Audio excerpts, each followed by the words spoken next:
Praise the lord. ప్రభువైన అయిన యేసుక్రీస్తు నామంలో మీ అందరికీ హోసన్నా మినిస్ట్రీస్ తరపున హృదయపూర్వకమైన వందనాలు తెలియపరుస్తున్నాను. అందరికీ వందనాలు. అలాగే కూడిన వచ్చినటువంటి దైవజనులందరికీ కూడా హృదయపూర్వకమైన వందనాలు. మరి రాత్రి ఇది మరలా రెండవసారి, అంటే ఉదయం ఆరాధనకి వెళ్ళి ఉంటారు కదా, వెళ్ళేమో అలాంటి అలవాటు మాకు లేదు బాబా అంటారా? ఓకే, ఉదయం ఆరాధనకి వెళ్ళి ఉంటారు. మరలా ఇప్పుడు మరలా ఆయన సన్నిధిలో కూర్చొని దేవుని మాటలు ధ్యానించుకోవడానికి, ఆయన సన్నిధిని గడపడానికి ప్రభు అనుగ్రహించిన చక్కటి సదవకాశం కొరకై ప్రభుని స్తుతిస్తున్నాను. మరి ఎన్నిసార్లు ఆయన సన్నిధికి మనం కూడి వచ్చి ఆయన మాటలు వినినా ఆయన మాటల యొక్క మకరందం మనకు ఒక నూతన శక్తిని అనుగ్రహిస్తుంది. దేవుని మాటలు మనకు వెలుగును కలిగిస్తాయి. దేవుని మాటలు మనకు జీవాన్ని పుట్టిస్తాయి. దేవుని మాటలు మనకు గమ్యాన్ని చూపిస్తాయి. దేవుని మాటలు అంతము వరకు ఓర్పును, నేర్పును, సహనాన్ని, సంతోషాన్ని మనకు నేర్పిస్తాయి. అందుచేత దివారాత్రులు దానిని ధ్యానించి ఆనందించువాడు ధన్యుడు అని వాక్యం చెప్తుంది. ఈ రాత్రి మీరు కూడా చాలా ఆశగా మరి దేవుని సన్నిధిలో కూర్చొని ఉన్నారు. ఇక మా పని అంటారా, రోజు మాకు ఇదే డ్యూటీ. ఇక ఇది ఏ తెగల పాడు నాకు తెలియదు, కానీ 6 తెగలు మా నాయన. మాకు విజయవాడ నుంచి ఇక్కడికి వచ్చేసరికి దేవుడి దేవల్ల ఇక్కడికి వచ్చేసరికి ఒళ్ళు గొల్లయింది. మళ్ళీ మీటింగ్ ముగించుకుని వెళ్ళేసరికి ఉండేవారు. కాస్త ఆలస్యమైనప్పటికీ మీరు చాలా ఆసక్తిగా కూర్చొని ఉన్నారు. అలాగని చెప్పి నేను మీ యొక్క ఓపికను పరీక్షించడానికి సాహసించట్లేదు, లేదా మిమ్మల్ని విసిగించి, వేధించి, హింసించి, బాధించి మీరు వెళ్ళేటప్పుడు సణుక్కుంటూ, గొణుక్కుంటూ ఎంత కూటమైన మాత్రం అంతసేపు చెబితే అట్లాగా ఇక అలాంటి కార్యక్రమాలు నేను ఇప్పుడు కాదు కదా, ఎప్పుడు చేయను. మిమ్మల్ని కూడా నేను అలాగా బాధ పెట్టను. మీకు అర్థమయ్యేటట్లు కొన్ని మాటలు చాలా క్లుప్తంగా నేను మీతో దేవుని మాటలు చెప్పి ముగిస్తాను. ఆ తర్వాత మీరు ఆశీర్వాదకరంగా, దీవెనకరంగా మీరు సెలవు తీసుకోవచ్చు. చూడండి, ప్రతి వ్యక్తి ఏదో ఒక ప్రయాస భుజాన వేసుకుని తిరుగుతుంటాడు. ఏదో తనకు తోచినది, తాను ప్రారంభించినది సఫలం కావాలని, తాను నాటినది ఫలించాలని, తాను వెళుతున్న కార్యాలలో విజయం రావాలని ప్రతి నరునికి ఉబలాట ఉంటుంది, ఆశ ఉంటుంది. అయితే పడే ప్రయాసగానే ఉంటుంది, కష్టంగానే కనబడుతుంది. కానీ ఎందుకో గాని తగిన ప్రతిఫలం కానదాకా కన్నీళ్లమయం అవుతున్నాడు మానవుడు. అనేక విషయాలలో ఓటమి ఎదురైతే ఆ ఓటమిని భరించలేని పరిస్థితులలో అల్లాడిపోతూ తల్లడిల్లిపోతున్నాడు. ఇలా మాట్లాడుకుంటూ వెళితే చాలా విషయాలే ఉన్నాయి. ఎందుకంటే గుండె నిండా ఆశలు నింపుకుంటాడు, ఆశలన్నీ అడియాసలైపోతుంటాయి. గాలిమేడల్లో మిద్దులు కడతాడు, ఆ గాలిమేడలన్నీ కుప్పకూలిపోతుంటాయి. ఆశించింది ఒకటైతే అందుకోవలసింది మరొకటి. ఈ సందిగ్ధాల మధ్య జీవితం మీద విరక్తి కలిగి 6 అడుగుల మనిషి 3 అడుగుల తాడుకి వేలాడుతాడు. ఆత్మహత్య అంటాడు. కానరాని లోకానికి తిరిగి వెళ్ళిపోతాడు. కన్నతల్లి గుండెల్లో దుఃఖాన్ని మిగులుస్తాడు. ఇది మానవుని జీవితంలో తటస్థిస్తున్నటువంటి అనుభవాలు. దీనికి కాస్త ఆలోచించగలిగిన జ్ఞానులు పెట్టిన పేరేంటంటే కర్మ అని పేరు పెట్టారు. ఏంటి కర్మ అంటే? ఏది మనకు చేత కాదో ఆ విషయంలో కర్మ అనే ముద్ర వేసేసి ఇక దాన్ని చాలా కఠోరంగా చూస్తారు. ఏమోనండి నా కర్మ అంటారు.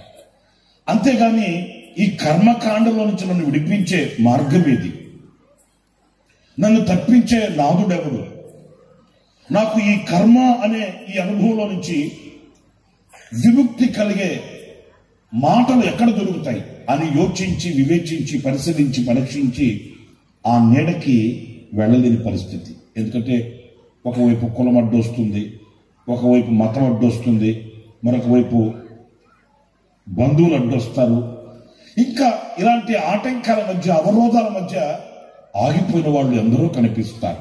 ఏమండి, మరి మాకు కూడా ప్రభువుని నమ్ముకోవాలని, ఆయన ఇచ్చే దీవెనలు పొందుకోవాలని కోరుకుంది. కానీ ఏం చేద్దామండి, బయటకు రాలేం కదా అని చెప్తుంటారు కొంతమంది. ఏమో అదేదో పెద్ద నూతిలో పడ్డట్టు కాదండి. మరి మీరు ప్రాణాన్ని పోగొట్టుకుంటున్నారు కదా. మరి అలాంటప్పుడు మీకు ఇష్ట దైవాన్ని, మీకు మేలు చేసే దైవాన్ని, మిమ్మల్ని ఆకర్షించే దైవాన్ని, మిమ్మల్ని హక్కును చేర్చుకొని నీడలో ఉంచుకొని మిమ్మల్ని దీవించే దైవాన్ని ఆశ్రయించడం తప్పేంటండి అని అంటే ఎన్నో పుట్టిన చరిత్రను చెప్తాను. ఇలాంటి అనుభవాలన్నీ మన ఎదుట నిలిచినప్పుడు మనం కూడా ఆలోచించవలసి వస్తుంది. ఎందుకంటే మనం కూడా చేదైన నూతిలో నీళ్లు తాగిన వాళ్ళమే.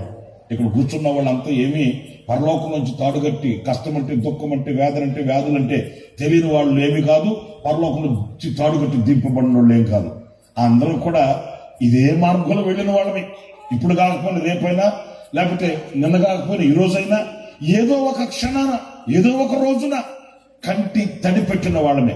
మీకు ఒక్క మాట చెప్పాలంటే, కాళ్లకు తడి తగలకుండా సముద్రాలు దాటగలుగుతున్నాడు నరుడు. మరలా చెప్తాను, కాళ్లకు తడి తగలకుండా సముద్రాలు దాటగలుగుతున్నాడు నరుడు. కానీ కంటి తడి పెట్టకుండా జీవితం అనే సాగరాన్ని దాటలేకపోతున్నాడు. ప్రతి వ్యక్తిని ఈ కాలం అనే కాలనాగు కాటు వేస్తూనే ఉంది. ఈ నిరాశ నీడలు మనిషిని కమ్ముకుంటున్నాయి. ఈ నిరాశ నీడలలో జీవితంలో ఉన్న ఆశీర్వాదాన్ని, మేలుని, సుఖ జీవితాన్ని అనుభవించలేని అభాగ్యులు ఎందరో ఉన్నారండి. నా ప్రియమైన సహోదరులారా, మరి వాళ్ళు కష్టపడకే ఉన్నారా, వాళ్ళు శ్రమపడకే ఉన్నారా, వాళ్ళు చెమటోర్చకే ఉన్నారా, వాళ్ళు రెక్కల మొక్కలు చేయకే ఉన్నారా? తప్పు, అలా ఏం కాదు. వాళ్ళదైన శైలిలో వాళ్ళు పోరాడుతూనే ఉన్నారు. కానీ ఎందుకో జయం రావట్లే. మీరు పరిశుద్ధ గ్రంథంలో ఒక మాట మీరు చదువుతారండి, అతడు చేయునదంతయు సఫలమగును అనే మాట ఒకవేళ మనం చదువుకున్నప్పుడు గుండె మీద బండరాయితో కొట్టినట్టు అనిపిస్తుందండి. మీకు ఎట్లుంటుందో నాకు తెలియదు. అలాంటివన్నీ మాకేం చలనం ఉండదయ్యా అని అంటే నేను చేసేది కూడా ఏమి లేదు. నా మట్టుకు ఆ వాక్యం దగ్గరికి వెళ్ళినప్పుడు అతడు చేయునదంతయు సఫలమగును అంటే అది ఎట్లా కుదురుతుంది? మేమేమో సఫలము కాక విఫలమై అల్లల్లాడిపోతూ తల్లడెళ్ళిపోతూ చిన్ని చేతుల్లో చిల్లర పైసలు లేక చందరవందర చేయబడిన బ్రతుకు, బజార్లో కనపరుచుకోలేక తలదించుకొని బ్రతుకుతూ ఈ రోజున సిగ్గుతో తలదించుకునే అనుభవాలలో అల్లాడిపోతుంటే అతడెవడో అతడు చేయునదంతయు సఫలమవుతుందంట. ఎలాగా? ఎవరతను? ఎందుకని? ఇలాంటి ప్రశ్నలు మనకు రావాలి. ఎందుకంటే మనం మనసున్న మనుషులు. పశువులు ఉన్నాయి కదా, వాటికి ఏం మనసు లేదు పాపం, వాటికి ఏ జ్ఞానం లేదు, ఏం ఆలోచన లేదు. అందుకే పాపం అవి మానవునికి చేయవలసిన సహాయం అంతా చేస్తాయి. అదే గేదెని, అదే పశువుని కొడితే ఆ పశువు, ఆ గేదె వెనక్కి తిరిగి, ఎరావా ఎందుకు కొట్టావు, ఏం చేశాను నేను, పూటకు 2-3 లీటర్లు పాలిస్తున్నా, నిన్ను పోషిస్తున్నా, నిన్ను పెద్ద చేస్తున్నా, నీకు ఇంత మేలు చేస్తుంటే ఎందుకన్నా కొట్టింది నువ్వు అని ఏమైనా అడుగుతాయా? అడగు. ఎందుకు అడగు అంటే పాపం వాటికి అంత మనసు లేదు. కానీ మనం అలా కాదండి, మనకు మనసు ఉంది. ఇంకొక మాట కూడా చెప్పనా, మనిషికి కష్టాలు, నష్టాలు, వ్యాధులు, వ్యధలు, బాధలు ఇవన్నీ ఎందుకు సర్వసాధారణం అవుతాయంటే మనిషికి మనసు ఉంది కనుక. అసలు ఈ మనసే మనకు లేదనుకో, అప్పుడు ఏం బాధపడుతుంది? ఇప్పుడు పశువులు ఉన్నాయనుకోండి, అవి బాధపడతాయండి? అవి మన మీద కక్ష పెట్టుకుంటాయా? అవి మన మీద పగ తీర్చుకుంటాయా? లేదు. ఎందుకని? వాటికి మనసు లేదు. అన్నప్పుడు వాటికి మనసు లేదు కనుక వాటికి బాధ లేదు. మరి మనకెందుకుంది బాధ? మనకు మనసు ఉంది. అదే తేడా. మనకు చిన్న మాట అంటే గుండె లోతుల్లో గాయమవుతుంది. చిన్న బాధ కలిగితే గుండె గాయంలో నుంచి కన్నీళ్లు ఉద్భవిస్తాయి. అది తీరని వ్యధగా మార్చబడిపోద్ది. అలాగైతే మనం లేఖనాల్లో చదువుకున్నామే, అతడు చేయునదంతయు సఫలమగునని. అతడు ఎవడు? ఒక్క మాట. చాలా విషయాలు అక్కడ ఉన్నాయి కానీ ఒక్క మాట. మరి ఎందుకో పరిశుద్ధాత్మ దేవుడు కూడా కీర్తనల గ్రంథానికి ఈ మాట ఉన్న పాటని ముఖద్వారంగా పెట్టాడు, మెయిన్ డోర్గా పెట్టాడు. కీర్తనల గ్రంథంలోకి వెళ్ళాలి అని అనుకుంటే ఈ కీర్తన ద్వారానే, ఈ కీర్తన ముఖద్వారంలోనే నుంచి మనం ఆ కీర్తనల భాగంలోకి వెళ్ళాలి. క్రైస్తవ లోకానికి వెన్నెముక లేక నీడ లాంటిది కీర్తనల గ్రంథం. 66 పుస్తకాలలో ఒక ప్రాముఖ్యమైనది. అనేక మార్లు మనం చదవగలిగింది. విశ్వాస జీవితంలో మనల్ని దేవునికి చేరువ చేయగలిగిన ఒక గ్రంథం ఉంది అని అంటే అది కీర్తనల గ్రంథం అని చెప్పుకోవాలి. వేరే వేరే గ్రంథాలన్నీ మనం చదువుతుంటాం, కానీ ఎందుకో ఈ కీర్తనల గ్రంథానికి ఒక విశేషం ఉంది. ఆ విశేష గ్రంథంలో ముఖద్వారం ఈ కీర్తన. ఈ కీర్తనలో ఈ మాట ఎంతో విశేషం. ఎందుకంటే ఈ రోజున అన్ని రంగాల్లో ఓడిపోయి, చెడిపోయి, పడిపోయి, కృంగిపోయి, నశించిపోతున్న వాళ్ళు కోకోలలుగా కనబడుతుంటే వాళ్ళందరికీ ఒక గొడ్డలి పెట్టులా ఈ మాట కనిపిస్తుంది. అతడు చేయునదంతయు సఫలమే. ఎవడు ఒక 2-3 మాటలు అతను ఎవరో మీకు చెప్పేసి ఊహించేస్తాను, మీరు కూడా వెళ్ళిపోదురు కానీ, మీరు కూడా అలాగే మారిపోదురు కానీ. అదేంటంటే ఆ కీర్తనలో చాలా విషయాలన్న ఒక్క మాట చెప్పేది. అతడు ఎవరు అంటే కాస్త ముందుకు వెళితే అతడు దుష్టుల మార్గమున నడవడు, 1. 2 పాపుల మార్గంలో నిలువడు, 2. 3వది అపహాస్యకులు కూర్చునే చోట అతడు కూర్చోడు. అతడు ఎవడయా కార్యాలు సఫలము చేసుకొని ఒక ఆశీర్వాదకరమైన బ్రతుకుతూ ఒక దీవెనకరమైన జీవితాన్ని జీవించుతున్న అతడు ఎవరు? అతడు బహుగా ఫలిస్తున్నాడు, అనేకులకు ఫలములిస్తున్నాడు, అనేకులకు ఆనందాన్ని పంచుతున్నాడు, అనేకులకు సంతోషాన్ని ఇవ్వగలుగుతున్నాడు. అతని ద్వారా అనేకులు ఒక సంతోషాన్ని వాళ్ళు కూడా అనుభవించగలుగుతున్నారు. ఎందుకని? ఎవరతను అనంటే అక్కడ మనం చూస్తాము, దుష్టులు ఉండమని చెప్పని మీరు చదువుతున్నారు కానీ అతడు దుష్టుల ఆలోచన చొప్పున నడవడు. ఆ దుష్టత్వాన్ని అతడు దగ్గరకు రానివ్వడు. మనం ఏం చేస్తున్నాం? దుష్టత్వాన్ని విడువము చెప్పండి. అలాగే ఆశీర్వాదాన్ని కోరుకోవడం మనకున్న అవివేకం అదే. అరే ఈ ఆశీర్వాదం నాకు రావాలంటే దీన్ని విడిచిపెట్టాలి కదా అనే ఆలోచన మనకు రాదండి. మనకు ఒక ఆచారం తెలుసు, అదేంటంటే నాకు కలిగింది నేను విడిచిపెట్టను. మీకు అర్థమయ్యేటట్లు ఒక చిన్న మాట చెప్తాను. దైవజన్ లేసన్ గారిని ఒక అతను ఒక ఇంటికి తీసుకుని వెళ్ళాడట. అయ్యా, ఈ ఇంట్లో నేను పాలేరుగా పనిచేస్తున్నాను, మరి ఇంట్లో కొంచెం ప్రార్థన చేయండి అని ఏసన్న గారి దగ్గరికి ఆరాధనకు వచ్చి ఒక అతను తీసుకుని వెళ్ళాడట. కొంచెం త్వరగా చెప్తాను, ఎందుకంటే సమయం అయిపోయింది కనుక మీరు జాగ్రత్తగా వినాలి. అప్పుడు ఆ ఇంటికి వెళ్ళి కూర్చున్నారు ఏసన్న గారు. అప్పుడు తీసుకెళ్ళిన అతను ఆ ఇంట్లో వాళ్ళు కేకేసి, అయ్యగారు ఇదిగో మా పాస్ గారు తీసుకొచ్చామండి, ప్రార్థన చేయిద్దామని చెప్పారు కదా అన్నాడట. అప్పుడు ఆ ఇంట్లో వాళ్ళు వచ్చారు. వస్తే ఆయన పెద్ద ఆసామి, ఇంచుమించు 70-80 ఎకరాల ఆసామి భూమి ఉన్న ఆసామి, ట్రాక్టర్లు, దుక్కుతెద్దులు చాలా ఉన్నాయి ఆ ఊర్లో. ఆయన పెద్ద ఆసామి. సరే ఆయన వచ్చాడు. అప్పుడు ఏసన్న గారు ఆయన పలకరించాడు. అప్పుడు ఏసన్న గారు అన్నాడట, ఏంటండి ఈయన గారు మీకేదో ప్రార్థన చేయాలని తీసుకొచ్చాడు. అప్పుడు ఆ ఆసామి గారు అన్నారట, అయ్యా కూర్చోండి. ఆమె లోపలికి వెళ్ళి టవల్లో చుట్టుకున్న ఒక ఆడబిడ్డని, చిన్న బిడ్డని, పుట్టిన బిడ్డని టవల్లో చుట్టుకుని తీసుకుని వచ్చాడట. ఏంటండి అంటే ఆయన టవల్ అలా తీసి చూపిస్తే ఆ పాపకి 2 కాళ్ళకి గేదెలుకున్నట్టు గిట్లు ఉన్నాయంటండి. వింటున్నారా? గేదెలకు ఉంటాయే అలాగా 2 కాళ్ళకి గిట్టలు ఉన్నాయంట. వేళ్ళు లేవు, అతకపోయి ఉన్నాయి. అచ్చం వేళ్ళు అట్లాగా అతకపోయి గిట్టలు కదా గేదెలుకున్నట్టు అక్కడ ఉన్నాయి. గుండె జల్లుకొని ఏంటండి అంటే ఆ ఆసాం అన్నాడట, అయ్యా నాకు ఒక్కడే కొడుకు, నాకు ఇంచుమించు 70-80 ఎకరాల పొలం ఉంది, ఇదిగో చూస్తున్నావు కదా అన్నీ ఉన్నాయి మా ఊర్లో. ఈ ఊర్లో నేనే ఆసాంని. ఇక్కడ నా ఇంట్లో చాలా మంది పని వాళ్ళు ఉన్నారు. వాళ్ళలో ఈ అబ్బాయి మీ చర్చికి వచ్చే అబ్బాయి ఒకడు, మీరేదో చేస్తారని తీసుకుని వస్తానంటే అలాగే అన్నాను నేను. నాకు ఒక్క కొడుకు, ఈ ఆస్తి అంతటికి ఒక్కడే వారసుడు. అయితే వాడికి పెళ్లి చేస్తే ఆ మొదటి సంవత్సరం ఒక మగబిడ్డ పుట్టాడు. పుట్టి 4వ రోజు ఎర్రి కేకేసి అర్ధరాత్రి చచ్చిపోయాడు. ఏదో పుట్టిన బిడ్డ, చిన్న బిడ్డే కదా, పసికందు కదా, సరే మనకు దక్కలేదు అనుకున్నాం, దుఃఖాన్ని దిగిమింగేమో విడిచిపెట్టేసింది. ఇది 3వ సంవత్సరం మళ్ళీ ఆడబిడ్డ పుట్టింది. ఈ ఆడబిడ్డకేమో కాళ్ళకి గిట్లు ఇట్లా ఉన్నాయి. ముఖం సమాజంలో చూపించలేకపోతున్నాం. జనం 4 రకాలు కనుక్కుంటుంటే ఆ మాటలు లేక కుమిలిపోతున్నాం. ఇంత ఆస్తుంది, ఏ ప్రయోజనం? మనసులో నెమ్మది లేదు. ఒక్కగానొక్క కొడుకు, ఆ బిడ్డకి పెళ్లి చేస్తే ఇట్లాంటి బిడ్డలు పుట్టారు. ఏంటో మీరు ఏదో చేస్తారంట కదా, అది చేయండి అయ్యా అంటే అప్పుడు ఏసన్న గారు చెప్పాడట, ఏం లేదయ్యా నేను చేసేది ఏం కాదు, ఎంత అద్భుతమైన నా ప్రభు చేస్తాడు, ఎంత గొప్ప కార్యమని చేస్తాడు. మీరు చెప్తున్నారు కదా ఇది ఎంతో కాలం నుంచి మమ్మల్ని వెంటాడుతున్న కీడు అని మీరు అంటున్నారు కదా, ఈ కీడులో నుంచి ఆయన విడిపిస్తాడు. అయితే మీరు ఒక పని చేయాలి. అదేంటంటే యేసుక్రీస్తు దగ్గరికి వెళ్ళి ఆయన్ని మీరు అడగాలి, ఆయన్ని వేడుకోవాలి. పవిత్రంగా, పరిశుద్ధంగా, నీతిగా, నిజాయితీగా, యథార్థంగా బ్రతుకుతానని మీరు తీర్మానం చేసుకోవాలి. ఆ కరుణా సంపన్నుడు మీ మీద కనికరించాలి. ఆ శక్తి కలిగిన దేవుడు ఒక అద్భుతం చేయాలి. మీరు అనుభవిస్తున్న ఈ కీడుని ఆయన తొలగించాలి. ఈ దోషం పరిహారం కావాలి. మీకు ఒక అద్భుతం జరగాలి అని అనుకుంటే ఆ ప్రభువుని వేడుకోవాలి. అట్లా అన్నాడట యేసన్న గారు. అప్పుడు ఆ ఆసాం అంటున్నాడట, అయ్యా నువ్వేదో చేస్తే చేయగాని మళ్ళీ దేవుడి సంగతి మాకు చెప్పద్దు.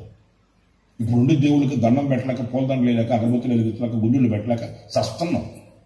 మళ్ళీ కొత్త దేవుడు ఇంకొక దేవుడు ఎందుకంటే మాకు ఏదైనా చేస్తే నువ్వు చేయి, అంతేగాని మరలా దేవుడి సంగతి మాకు చెప్పొద్దు, దేవుడు జోలికే మీరు వెళ్ళద్దు అట్లా అని. అప్పుడు యేసన్న గారు అన్నారట, ఇంపాసిబుల్, అది జరగదు.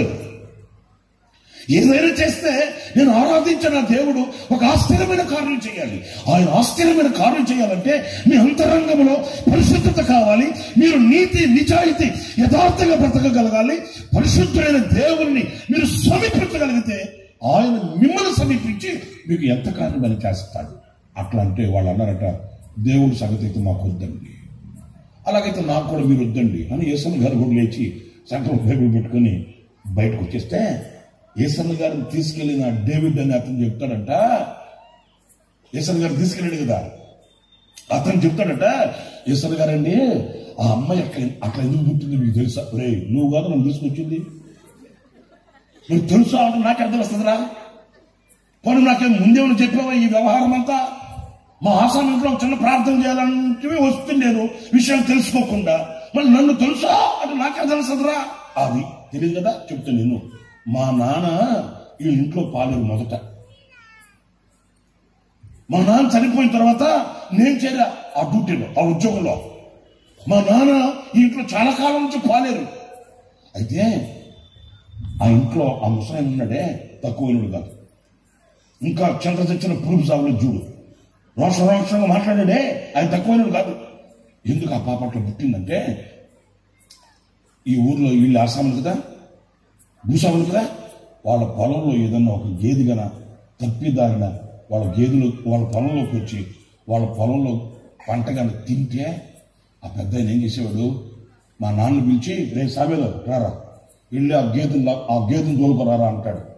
మా నాన్నేమో అయ్యా ఏదో పడిందిలే నేను తోలిసి వస్తానంటే అలా చెప్పించిరా అని దబాయించి ఆ వాళ్ళ పొలంలో పడ్డ గేదెని ఇంటికి తోలుకొని వచ్చి దానికి 2 ముందు కాళ్ళు 2 వెనక కాళ్ళు కట్టేసి పడేసేసి ఆ గేదె కాళ్ళల్లో 4-5 అంగుళాల మేకులు దిగగొట్టేవాళ్ళు అయ్యా. మా నాన్నేమో నోరు కప్పుకొని అయ్యా అయ్యా అయ్యా అంటే మా నాన్నని బూతులు తిట్టేవాడట. ఏ చేతగానోడా అని బూతులు తిట్టేవాడు. వెళ్ళరా అట్లని ఆ నోరు లేని జీవాలకి కాళ్ళలో పెద్ద మేకులు కొట్టి వదిలేస్తే అవి చెప్పుకోలేక ఎవరికి తెలియక కుంటి కుంటి కుంటి అలాగే పురుగులు బట్టి అవి చచ్చిపోయాయంట. మీకు అర్థమవుతుందా? అప్పుడు రచ్చబండ దగ్గరకు వచ్చి ఆయన మీసాలు వెలేసి కాలు ఎగరేసి అనేవాడట, ఎవడరా ఈ ఊర్లో అట్లా. అందుకని మా ఊర్లో గేదెలు ఉన్న వాళ్ళందరూ వాళ్ళ గేదెలకి కాపలా ఉండరు, వీళ్ళ పొలాలకి కాపలా ఉంటారు. ఒకవేళ తప్పిదారిన ఆ గేదెల నుంచి పడతాయేమోనని వీళ్ళ పొలాలకి కాపలా ఉంటారు. ఆ దోషమయ్యా. అప్పుడు చెప్పారట యేసన్న గారు, మరి ఇంత దోషాన్ని చేత పట్టుకొని, ఇంత దోషాన్ని ఇంట పెట్టుకొని, ఇంత దోషాన్ని హృదయంలో పెట్టుకొని దేవుడు అద్భుతం చేయాలని ఎలా చేస్తాడు? మీకు అర్థమైందని చెప్పే మాట. ఎవరి కార్యాలు సఫలమవుతాయి, ఎవడు చేయునదంతా సఫలమవుతుంది, ఎవడు సఫలమైన మార్గాలలో నిలవగలుగుతాడు అనంటే ఆ దుష్టత్వం ఉందే, ఆ దౌర్భాగ్యమైన జీవితం ఉందే, అది విడిచిపెట్టాలి. ఆయనే కాదు, వాళ్ళే కాదు, మీరు కూడా, మనం కూడా, నేను కూడా. ఇది విడిచిపెట్టకుండా, ఈ లోక సంబంధమైన బ్రతుకులు విడిచిపెట్టకుండా, ఈ లోక సంబంధమైన ఆచారాలు విడిచిపెట్టకుండా, ఈ లోక సంబంధమైన ఆ భ్రష్టత్వాన్ని విడవకుండా ఏ దీవెన మనకు కలగదు, ఏ ఆశీర్వాదం మనకు రాదు, మన కార్యాలు సఫలము కావండి. ఇంకా వాళ్ళ సంగతి ఏంటి, మన సంగతి అంటావా? మనాడికి కాలు కదిపితే ఆచారాలు. ఆ మనాడు నేను చెప్పి వేరే ఒకటి కాదండి. లైట్ వెలిగింది అనుకో అంట, లైట్ అలా కాదు, అదేంటి నాకు అర్థం కాదు, ఇష్టం అంటే అంత దూరంగా ఉండి అనకపోతే ఏంది లైట్ని ముద్దు పెట్టుకోకూడదు, మూతి కాలుతుంది కదా, ఆచారం అండి అంతే. మళ్ళీ చర్చికి వెళ్తారు, పాటలు పాడతారు, పద్యాలు పాడతారు, ఇంకా కిస్మిస్ చేస్తారు, స్టార్లు కడతారు. ఇంకా నేను వేసిన పండగైతే 7 గ్లాసులు పానకం దాకా వస్తారు. 7 మాట్లాడగా అయ్యే ఏదో ఓడిపోయి ఎక్కసపడిపోయి దేవుడి మీద విరక్తి చెందిపోయి దేవుడు నన్ను కన్నెర చేశాడు, దేవుడు నన్ను అనకదొక్కుతున్నాడు, దేవుడు కూడా నేను ఎక్కువైపోయాను అని ఎక్కసప మాటలు మాట్లాడడమే కానీ, అరే నేను ఇంకా ఎందుకు ఈ దుష్టత్వంలో చేరి ఉన్నాను, ఈ ఆచారాల ముసుగులో ఎందుకు కొనసాగుతున్నాను, ఇవి విడిస్తే కదా దైవత్వాన్ని నేను పొందుకోగలుగుతాను, చేరుకోగలుగుతాను అనే వివేకం మనకు రాదండి. మీకు అర్థమవుతుందా? ఇదిగో ఈ బాటలు ఉంది, దీంట్లో నీళ్లు ఉన్నాయి. మీకు అర్థమవుతాయి చెప్తున్నాను. ఇవన్నీ ఈ బాటలో నీళ్లు ఉన్నాయి. మరి ఇందులో పాలు పోయాలంటే ఇందులో ఉన్న నీళ్ళు ఏం చేయాలి? చెప్పలేదు, అది కూడా తెలీదా? అంతే కదండి. నేను నీళ్లు పాడపోయాను, దీని నిండా పాలు కావాలంటే అటు కుదురుతుంది. దీనికంటే శ్రేష్టమైన పాలు నీకు కావాలనుకున్నప్పుడు ఈ అల్పమైన వాటిని ఏం చేయాలి? మనకు అటు కాదు, అవ్వ కావాలి, బువ్వ కావాలి. మనకు నాది విడిచిపెట్టను, దేవుడు విడిచిపెట్టను, ఇది కావాలి అది కావాలి. ఉదయం 10 గంటలకు చర్చిలో ఉంటా, మధ్యాహ్నం మ్యాట్నీలో ఉంటా. ఏంటి? ఆదివారంలో యేసయ్య పాటలు పాడతా, మధ్యాహ్నం ఏమో చీటి పాట పాడతా. ఏంటి? 7 దగ్గరకు వచ్చామో గుడ్ మార్నింగ్ నమస్కారం అని 7 దగ్గరికి అంటాను, 6 దగ్గరికి వెళ్ళామో అల్లెల్లయ్య ప్రైజ్ లార్డ్ గ్లోరీ స్తోత్రం అంటాను. ఇది మాన్ను, అది మాన్ను. అందుకే కదా ఓటమి నిన్ను వెంబడిస్తుంది. ఓటమి నీడలో అల్లాడిపోతున్నావు, తల్లడిల్లిపోతూ అపజయాల మూట భరించలేని ఆ దుస్థితి ఎందుకు వస్తుంది? నువ్వు విడిచిపెట్టవలసిన దుష్టత్వాన్ని. అదే ఆ కీర్తన రాయబడిన మాట్లాడండి, విలువైన మాట్లాడండి. నేనేదో కొంచెం సమయాన్ని తీసుకొని త్వరగా చెప్తున్నాను కాదు, కానీ మీరు ఇంటికి వెళ్ళిన తర్వాత గుండె మీద చేయబెట్టుకొని ఆ మాటలకు ఒక్కొక్క మాటకి మీరు యథార్థంగా సమాధానం చెప్పండి చూద్దాం. మీకు ఇష్టమైన మార్గాలలో నడిపించబడుతూ మీకు ఇష్టమైన మార్గాలను ఎంపిక చేసుకొని ఇది పాపమా పుణ్యమా అనే వివేచన లేకుండా ఆస్తులు అంతస్తులు కూడగట్టుకోవడానికి, భోగభాగ్యాలు సిరి సంపదలు సంపాదించుకోవడానికి మీకు ఇష్టమైన మార్గాలను ఎంపిక చేసుకుంటున్నారు. ఏంటండి అటు చూస్తారేంటి? మీకు ఇష్టం వచ్చిన మార్గాలను ఎంపిక చేసుకుంటారు. ఇది పాపపు మార్గమే, ఇది దౌర్భాగ్యమైన మార్గమే, ఇది మనం నడిచే మార్గం కాదే. దీని యొక్క అంతం ఎక్కడికి వెళుతుంది? ఒకరి మార్గము వారి దృష్టికి యథార్థముగా కనబడదు, కానీ అది తుదకు మరణమునకు దారితీయను. మనకు తెలియదండి. అంత అయిపోయిన తర్వాత పెట్లో పెట్టి మట్లో పెట్టేటప్పుడు నెత్తి నోరు కొనుక్కుని ఏమనుకుంది తెలుసా? ఏం చేసి ఇట్లా అవుతుందని నేను కళ్ళలో కూడా అనుకోలేదయ్యా. కళ్ళలో అనుకోకుండా ఇళ్ళలో అనుకున్నావా? ఏంటండి? చేతులు కాలిన తర్వాత ఆకులు పట్టుకొని అప్పుడు మా లాంటి వాళ్ళు కనబడితే ఏమంటారు తెలుసా? ఏం మీ దేవుడు ఆ పని చేసి పెట్టాడంటే, నా దేవుడా? మరి నీ దేవుడేమయ్యాడు? ఇవన్నీ మనం నేర్చుకోవలసిన పాఠాలు, ఇవన్నీ మనం సరిదిద్దుకోవలసిన అనుభవాలండి. నువ్వు ఏ దుష్టత్వంలో నిలిచి ఉన్నావు, ఏ మార్గంలో నిలిచి వెళుతున్నావు? అది నాశనకరమైన మార్గమా? అది శపింపబడిన మార్గమా? లేకపోతే అది విశాలమైన మార్గమా? దేవునికి విరోధమైన మార్గమా? ఆ మార్గాన్ని నువ్వు యోచించి వివేచించి సరిచేసుకుని నువ్వు వెళుతున్న మార్గంలో నీకు క్షేమం లేదన్నప్పుడు వెనకకు తిరిగి కల్వరిగిరిలో కరములు చాచి కరుణ సంపూర్ణ పిలుస్తున్నాడే, ఆయన పిలుపుకు నీ చెవి ఇవ్వాలి, నీ మనసు ఇవ్వాలి. ఇంకొక చిన్న మాట ప్రాముఖ్యంగా నేను చెప్పాలనుకున్నది ఈరోజు ఎందుకు మరి మిమ్మల్ని చూస్తూనే గుర్తొచ్చింది నాకు ఆ మాట. అదేంటంటే అపహాస్యకులు కూర్చుండే చోటు, అందరు చెప్పండి, అపహాస్యకులు కూర్చుండే చోటు. ఇక్కడ హాస్యము కాదు, అపహాస్యం. హాస్యం తప్పేమి కాదు. ఇది సరదాగా మనం కొన్ని సందర్భాల్లో మాట్లాడుకుంటుంటాం. నవ్వు వచ్చే మాటలు వచ్చినప్పుడు నవ్వుకోవడం తప్పేమి కాదు, హాస్యము తప్పేమి కాదు. బిగ తీసుకొని కూర్చోండి, ఎవరితో మాట్లాడకుండా దిష్టి బొమ్మలాగా లేకపోతే గాంధీ బొమ్మలాగా బిగదీసుకుని కూర్చొని ఎవరితో మాట్లాడకుండా నవ్వకూడదు, ఎగిరించకూడదు, చూడకూడదు, నువ్వు అమ్మవా బొమ్మవా అర్థం కాకూడదు అని నేను చెప్పట్లే. సంతోషంగా ఉండొచ్చు, మీరు సంతోషంగా ఉండొచ్చు, నవ్వచ్చు, సంతోషంగా జీవితాన్ని గడప తప్పేమి కాదు, హాస్యం తప్పేమి కాదు. అయితే అపహాస్యం ఉందే అది చాలా పాపం అండి. అపహాస్యం అంటే ఏంటి? ఎదుటి వారిని వేధించి, ఎదుటి వారిని కించపరిచి, ఎదుటి వారిని బాధించి, వాడు వెదజెదుతుంటే వాడి బాధను బట్టి మనం సంతోషించే అనుభవం ఉందే. సాటిస్ఫాక్షన్ అంటారండి అపహాస్యం. వాడి మీద జోకులేసి వాడు నొచ్చుకుంటుంటాడు, వాడు బాధపడుతుంటాడు. వాడిని నొప్పించి మనం ఆనందించడం ఇది చాలా పాపం అండి. హాస్యం ఉంది కదా, హాస్యం ఉందే, అది నవ్వచ్చు, ఆనందించవచ్చు. నేను అట్లాగే మన నర్సపూర్ దగ్గర ఒక మీటింగ్కి వెళ్ళాను. నేను అప్పుడు భీమవరంలో సేవ చేస్తున్నా. నర్సపూర్ దగ్గర ఒక మీటింగ్కి వెళ్తే అది ఏ సంఘం చెప్పలే కానీ ఇలాగే వాక్యం చెప్తా ఉన్నాను. వాళ్ళు పాపం చాలా ఇంట్రెస్ట్గా మీలాగనే చాలా ఆసక్తిగా ఉంటున్నారు. వాళ్ళు అలా ఆలోచిస్తూ నేను ఏదన్నా అలా నవ్వుచే మాట చెప్తే అంతా నవ్వుతున్నారు, ఆనందంగా చాలా ఎంజాయ్ చేస్తూ వాక్యం ఏంటంటే ఆ ముందున్న 3వ లైన్లో ఒక తల్లి కూర్చొని ఉంది. ఆమె ఏడిపించినా ఏడవట్లా, నవ్వించినా నవ్వట్లా, అంత సీరియస్గా చూస్తుంది నన్ను. నేను వాక్యం చెప్తూ ఆ వైపు చూస్తే నా నోట్లో వచ్చే మాట కూడా రావట్లే. ఎందుకంటే అంత సీరియస్గా ఉన్నాను. బస్ స్టాండ్ బ్యాగ్ పోయిందో రాజ్యాలు బాగుంటుందో రాని వాళ్ళ ఇది నాకు తెలియదు.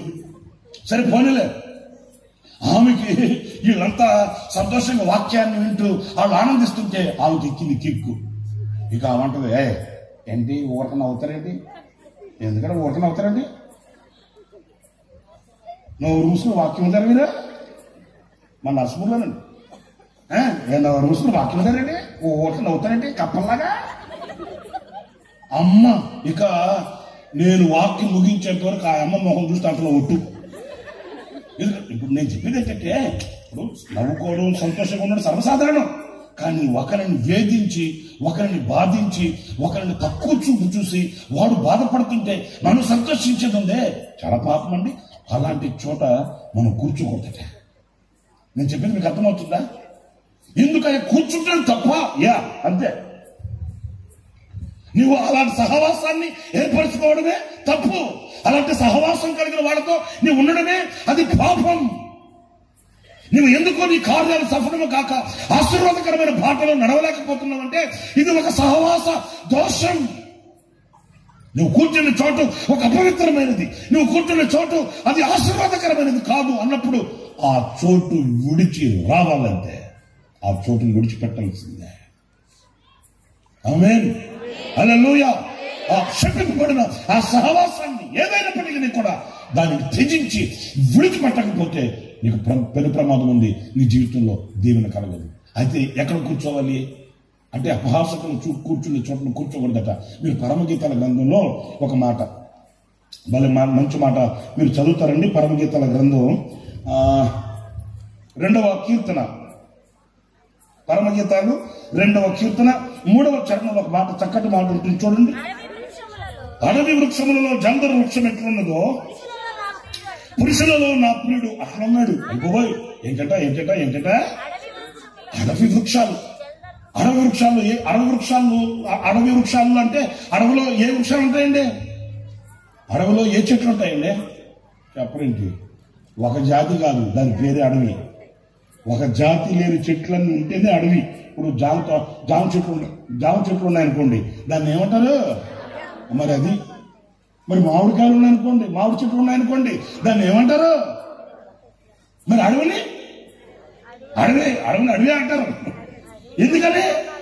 ఒక జాతి కాదు, సకల జాతులు, శంకర జాతులు అక్కడ ఉంటాయి. మీకు అర్థమైందా? ఒక కోవకు చెందింది కాదు. అయితే ఇక్కడ షూలమితి అనే సంఘం ఏం చెప్తుందో తెలుసా? ఈ అడవి చెట్లలో ఒక జల్దరు వృక్షం ఉంది. ఈ జల్దరు వృక్షము అన్ని చెట్ల వంటిది కాదు. చాలా జాగ్రత్తగా వినాలి మీరు, తర్వాత పెట్టి. అన్ని చెట్ల వంటిది కాదు ఈ జల్దరు వృక్షం. దీనికంటూ ఒక సపరేషన్, దీనికంటూ ఒక ప్రత్యేకత ఉంది. అలాగే నా ప్రియుడు ఉన్నాడే, ఆయన అందరి వంటి వాడు కాదు, పురుషులందరిలో ఆయన ప్రత్యేకించబడ్డాడు. ఈ జల్దరు వృక్షం ఎలాగా ప్రత్యేకించబడిందో అలాగే నా ప్రియుడు ఉన్నాడు. నేను ఆనందభరితనై నేను ఆయన నీడకు వెళ్ళి, అంటే ఆ జల్దరు వృక్షము వంటి వాడైన నా ప్రియుని నీడకు వెళ్ళి నేను అక్కడ కూర్చుంటాను. ఎక్కడ కూర్చుంటుందంట చెప్పండి? ఇప్పుడు అపహాసకులు కూర్చుంటే చోటు కాదంట. మన వాళ్ళకి చూడండి, మరి ముఖ్యంగా ఆడవాళ్ళకి, స్త్రీలకి, మహిళా మండలి, డోక్రా గ్రూపు, అమ్మా అంత అన్నం పక్కన పెట్టారంటే ఇక ఊరు మొత్తం ఒక రౌండ్ వేస్తారు అంతే. ఇక ఇంట్లో పద్ధతులు, ఇంట్లో పరిస్థితులు అన్ని పక్కన పెట్టి, కట్టి పెట్టి, మూట కట్టి, ఇనపెట్లో తొక్కి పెట్టి ఇక ఒక్క రౌండ్ అందరం పలకరించుకొని రాకపోతే తిన్నది అడగదు కొంతమందికి. మీరు కాదులేదు, మీరు బంగారు కొండలు, మీరు మంచి ఆ కొందరు సంగతి చెప్తున్నా. వాళ్ళకి అదొక అలవాటు ఏంటి? ఎక్కడ కూర్చోవాలి, ఎక్కడ ఉండాలి, ఎవరితో మాట్లాడాలి, ఏ సహవాసం మనకు కావాలి, ఎవరితో చెలిమి మనకు ఉండాలి, ఎలాంటిది మనకు ఆశీర్వాదం కలుగుచేస్తుంది అసలు ఆలోచించారండి. ఇప్పుడు సమయం దొరికిందనుకో, మనం ముఖ్యంగా స్త్రీలకు చెప్తున్నాం, అమ్మ నా తల్లి నా చెల్లి, స్త్రీ అంటే నేనేం వేరే విధంగా మాట్లాడుతున్నాను అనుకోవద్దు. మీరు కొంచెం సమయం దొరికిందనుకో, ప్రార్థన చేసేవాళ్ళు ఎక్కడున్నారా అక్కడికి వెళ్ళి వాళ్ళతో కూర్చొని కుటుంబం కొరకు, రాష్ట్రం కొరకు, అలాగే నాయకుల కొరకు, సేవకుల కొరకు, సంఘం కొరకు ప్రార్థించి మోకాళ్ళు వేసి ప్రభు సన్నిధిలో గోజారుకునే భక్తి కలిగిన స్త్రీలు రోజు ఎక్కడున్నారండి? ఎంతమంది ఉన్నారు మీరు చెప్పండి. ఏంటండి నా చిన్నతనంలో, నేను ఒక చిన్న ఇట్లాగా పల్లెటూరులో పుట్టి పెరిగినాను. నా చిన్నతనంలో నా కళ్ళతో చూశాను మంచి పల్లెటూరు, భక్తి కలిగిన ఊరు మా ఊరు. పండుగ వస్తే లేకపోతే ఇలాంటి కూడికలు జరిగితే ఊరు మొత్తం పండగ, ఊరు మొత్తం ఉంటుందండి. నాకు తెలిసి నేను కళ్ళతో చూసింది మా అమ్మ వాళ్ళు, మా తల్లి వాళ్ళంతా పగలేదన్నా పని అయిపోయిన తర్వాత కొంచెం సమయం దొరికితే ఒక ఇంట్లో కూర్చొని ముసుగులు వేసుకుని ఓయమ్మ ఏం పాడినా పాడేవాళ్ళు, ఏమి ఎగిరినా ఎగిరేవాళ్ళు. మీకు అర్థమవుతుందా? మా ఊరు మొత్తంలో టీవీ అంటే 2 ఇళ్లలో ఉండేది. టీవీ 2 ఇళ్లలో. ఏదైనా పెద్ద న్యూస్లు చూడాలంటే ఆ ఇంటికి వెళ్ళి కుర్చీ వేసుకుని చూసేవాళ్ళు, మిగతా వాళ్ళతో ప్రార్థన చేసుకునేవాళ్ళు గుట్టుగా. ఈ రోజుల్లో ఎక్కడ ఉన్నాం? నన్ను అడిగితే మగాళ్ళ కంటే ఆడవాళ్ళ దగ్గర పెద్ద ఫోన్లు ఉంటున్నాయి. చిన్న ఫోన్లు కూడా కాదు పాప, మగాళ్ళు ప్లాస్టిక్ ఫోన్లు ఉంటున్నా, ప్లాస్టిక్ ఫోన్లు ఉంటాయి 500-600 రూపాయలు. ఏమన్నా ఆ ఫోన్ వాడతామంటే పనికి వెళ్తానన్నా ఎక్కడికాడ పెట్టేస్తాను, కింద పడి పగిలిపోయి ఎందుకు అని చెప్పి పాపం వాళ్ళు ఏమో 500-600కే ఫిక్స్ అయిపోయారు. ఇక వీళ్ళకి ఏముండదు కదా అన్న, అంటే వేరే విధంగా చెప్తున్నాను కదా, వాడుకోండి, పెద్ద మంచిదే. ఒక్కొక్కరికి చేర్చే ఫోన్లు కూడా కాదు, షాట్ అంతా. ఏంటా ఎక్కడ ఏంటా అమ్మా, అదేంటమ్మా ఇది చాలా ఫోను, అంతలో ఫోన్ ఉండాలి, నాకు ఆ మాత్రం ఉండాలి మరి, ఎందుకంటే కొమ్మల దగ్గర పెట్టాలి కదా. అమ్మరేంటి ఇక్కడ మాటలు అక్కడ, అక్కడ మాటలు ఇక్కడ, వీళ్ళు చెప్పి వాళ్ళకి మనం కొడుకుని చస్తుంటే అమ్మని ఏంటి అంత పెద్ద ఫోన్ లేకపోతే ఎట్లా? ఆమె కాంటాక్ట్లు ఆమెకి, ఆమె ఫోన్లు లాకుకి, ఆయన కాంటాక్ట్లు ఆయనకి, ఆయన ఫోన్లు ఆయన లాకులు ఆయనకి, ఆయన లాక్ ఆయనకి, ఈమె లాక్ ఈయనకి. ఇక మధ్యలో చెప్పండి ఇక గొప్ప కొల్లేరే. ఆయనకి ఫోన్ వస్తే ఆయన పాపం అక్కడి నుంచి లేచి హలో హలో హలో హలో ఇక చలో చెట్లమ్మట పుట్టమ్మట గట్టమ్మట అక్కడ కాళ్ళబడి ఉంటాడు పోయి. ఆమె పాటికి ఆమెకు ఫోన్ వస్తుంది, ఆమె పాటికి ఆమె వెళ్తుంది హలో హలో. ఇక్కడ సిగ్నల్ లేదు, ఎవరికా? నీకా ఫోన్గా? ఇద్దరికే లేదు. పాపం ఆమె వెళ్తుంది. ఇంకా ఇంట్లో పరిస్థితులు ఏంటంటే, ఇక మరి ఇంట్లో తండ్రిగా ఉన్న వాళ్ళ పరిస్థితి అలా ఉంటే మరి ఎవరిస్తున్న పరిస్థితి ఏంటి? వాళ్ళ ముసలికి అంతగా ఉంటుంది, ఎవరిస్తున్న పరిస్థితి ఏంటి? వాళ్ళ షూలు దూరిపోయేవాళ్ళు, వీళ్ళు వాళ్ళకంటే 6 ఆకులు ఎక్కువ చదివినాళ్ళు. అందుకే నేను అనకూడదు, కానీ ఈరోజు కుటుంబపు వ్యవస్థ అవస్థ అయిపోయింది. కుటుంబపు వ్యవస్థ అవస్థ అయిపోయిందండి. పిల్లలకి లేదు, పిల్లలకి తల్లికి లేదు, సమాధానం ఉన్నట్లే, సంతోషం ఉన్నట్లే, నెమ్మది ఉన్నట్లే. ఎందుకంటే మనసులు కలిస్తే కదా, పెదవి విప్పి మనసు విప్పి మాట్లాడుకునే ఆ అనురాగం, ప్రేమలు ఏంటి చెప్పుకోవడానికి కూడా సిగ్గు.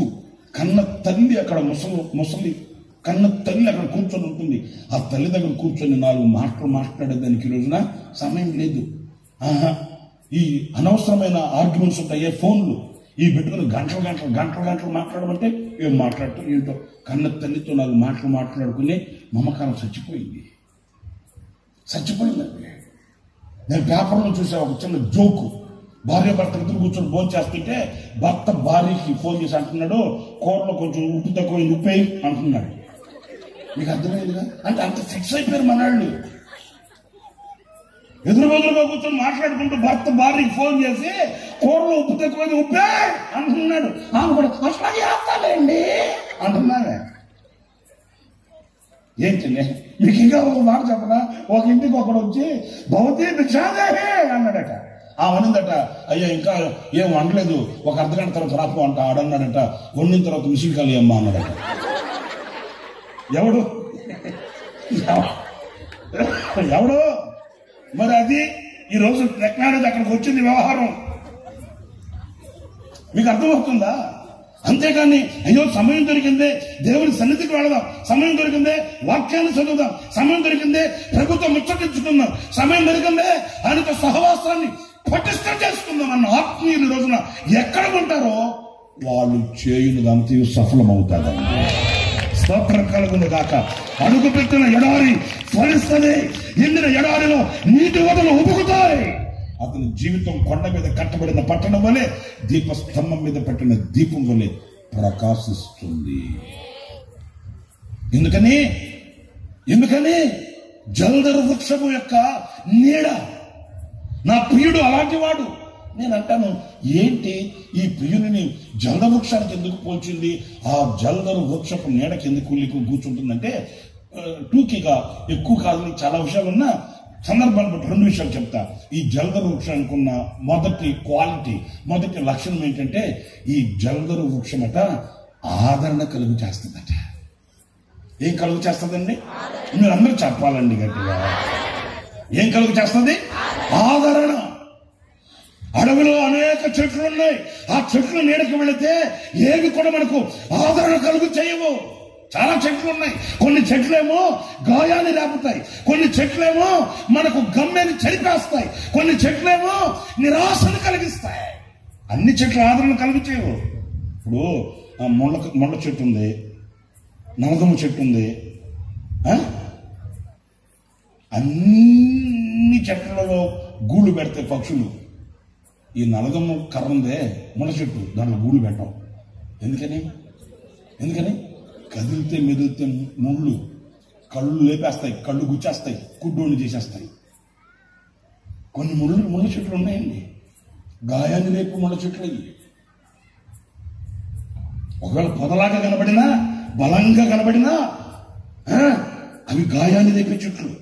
మరి కొన్ని చెట్లు ఉన్నాయి, ఆ చెట్ల కిందకి పడుకుంటే రక్తాన్ని విరిచేస్తాయి. మీకు అర్థమవుతుంది అని అనుకుంటున్నాను నేను. అర్థమవుతుందా? మీకు అర్థం కాకుండా ఉంటుంది 6 తెగలు. మరి మీకు అర్థం కాక నాకు అర్థమవుతుంది ఏంటి?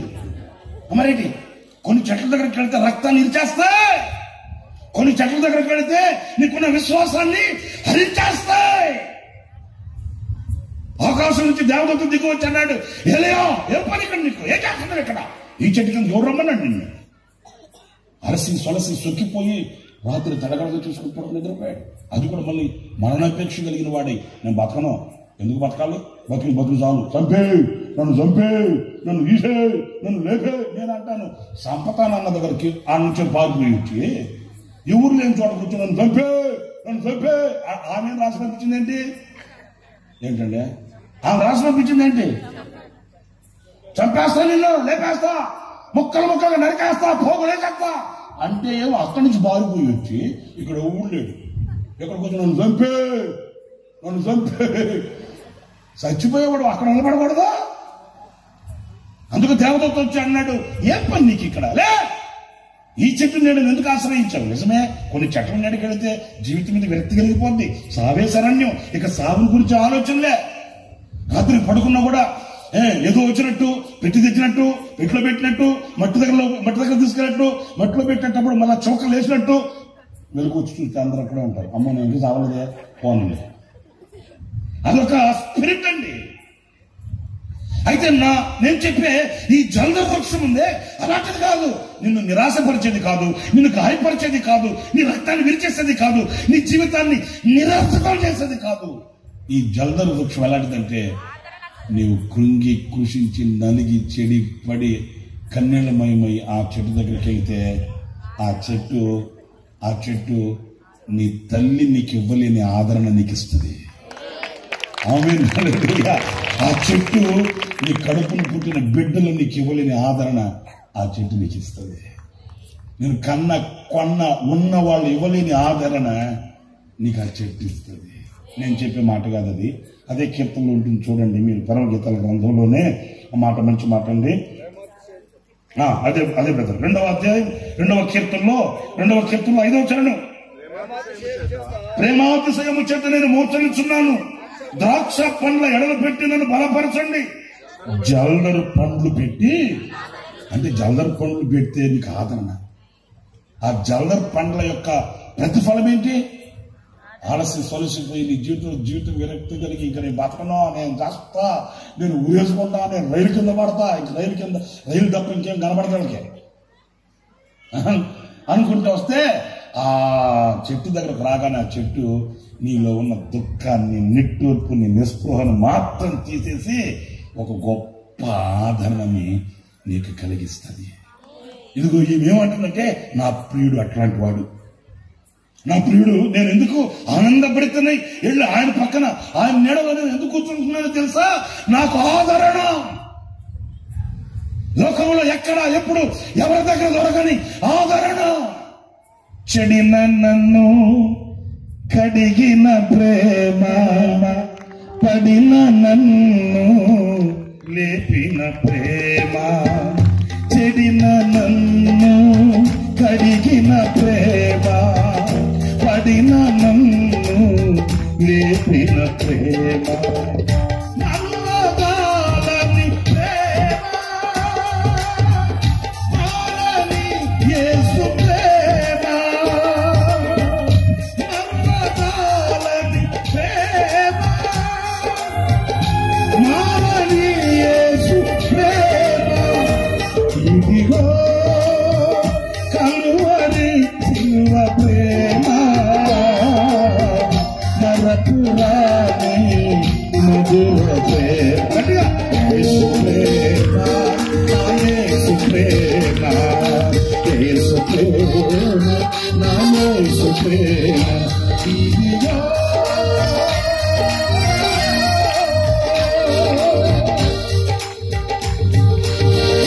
యేసుని శిలువకు పంపిన ప్రేమ, పోషిని కరుణతో పిలిచిన ప్రేమ,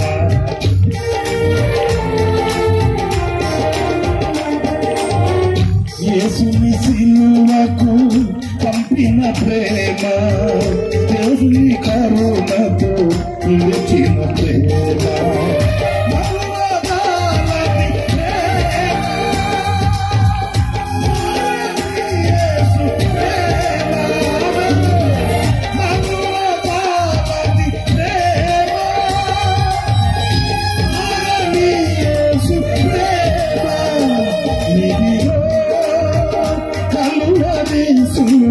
ప్రేమ,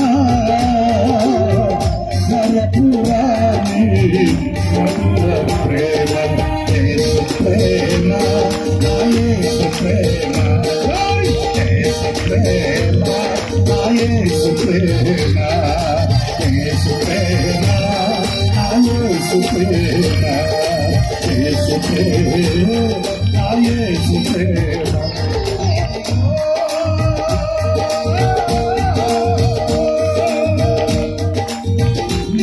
మహిమైశ్వర్యము కాపిన ప్రేమ, నా దోషములను మోసిన ప్రేమ,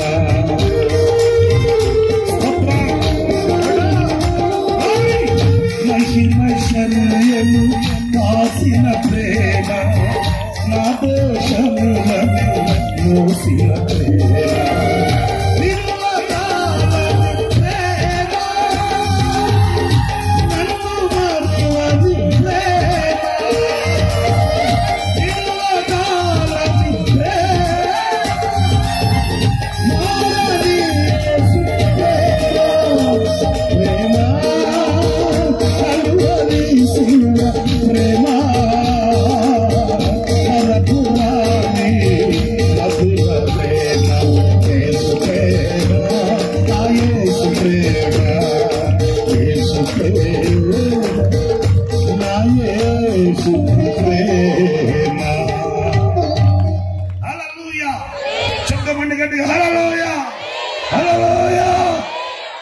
ఆ ప్రేమ క్రూసి వేసే ప్రేమ కాదు.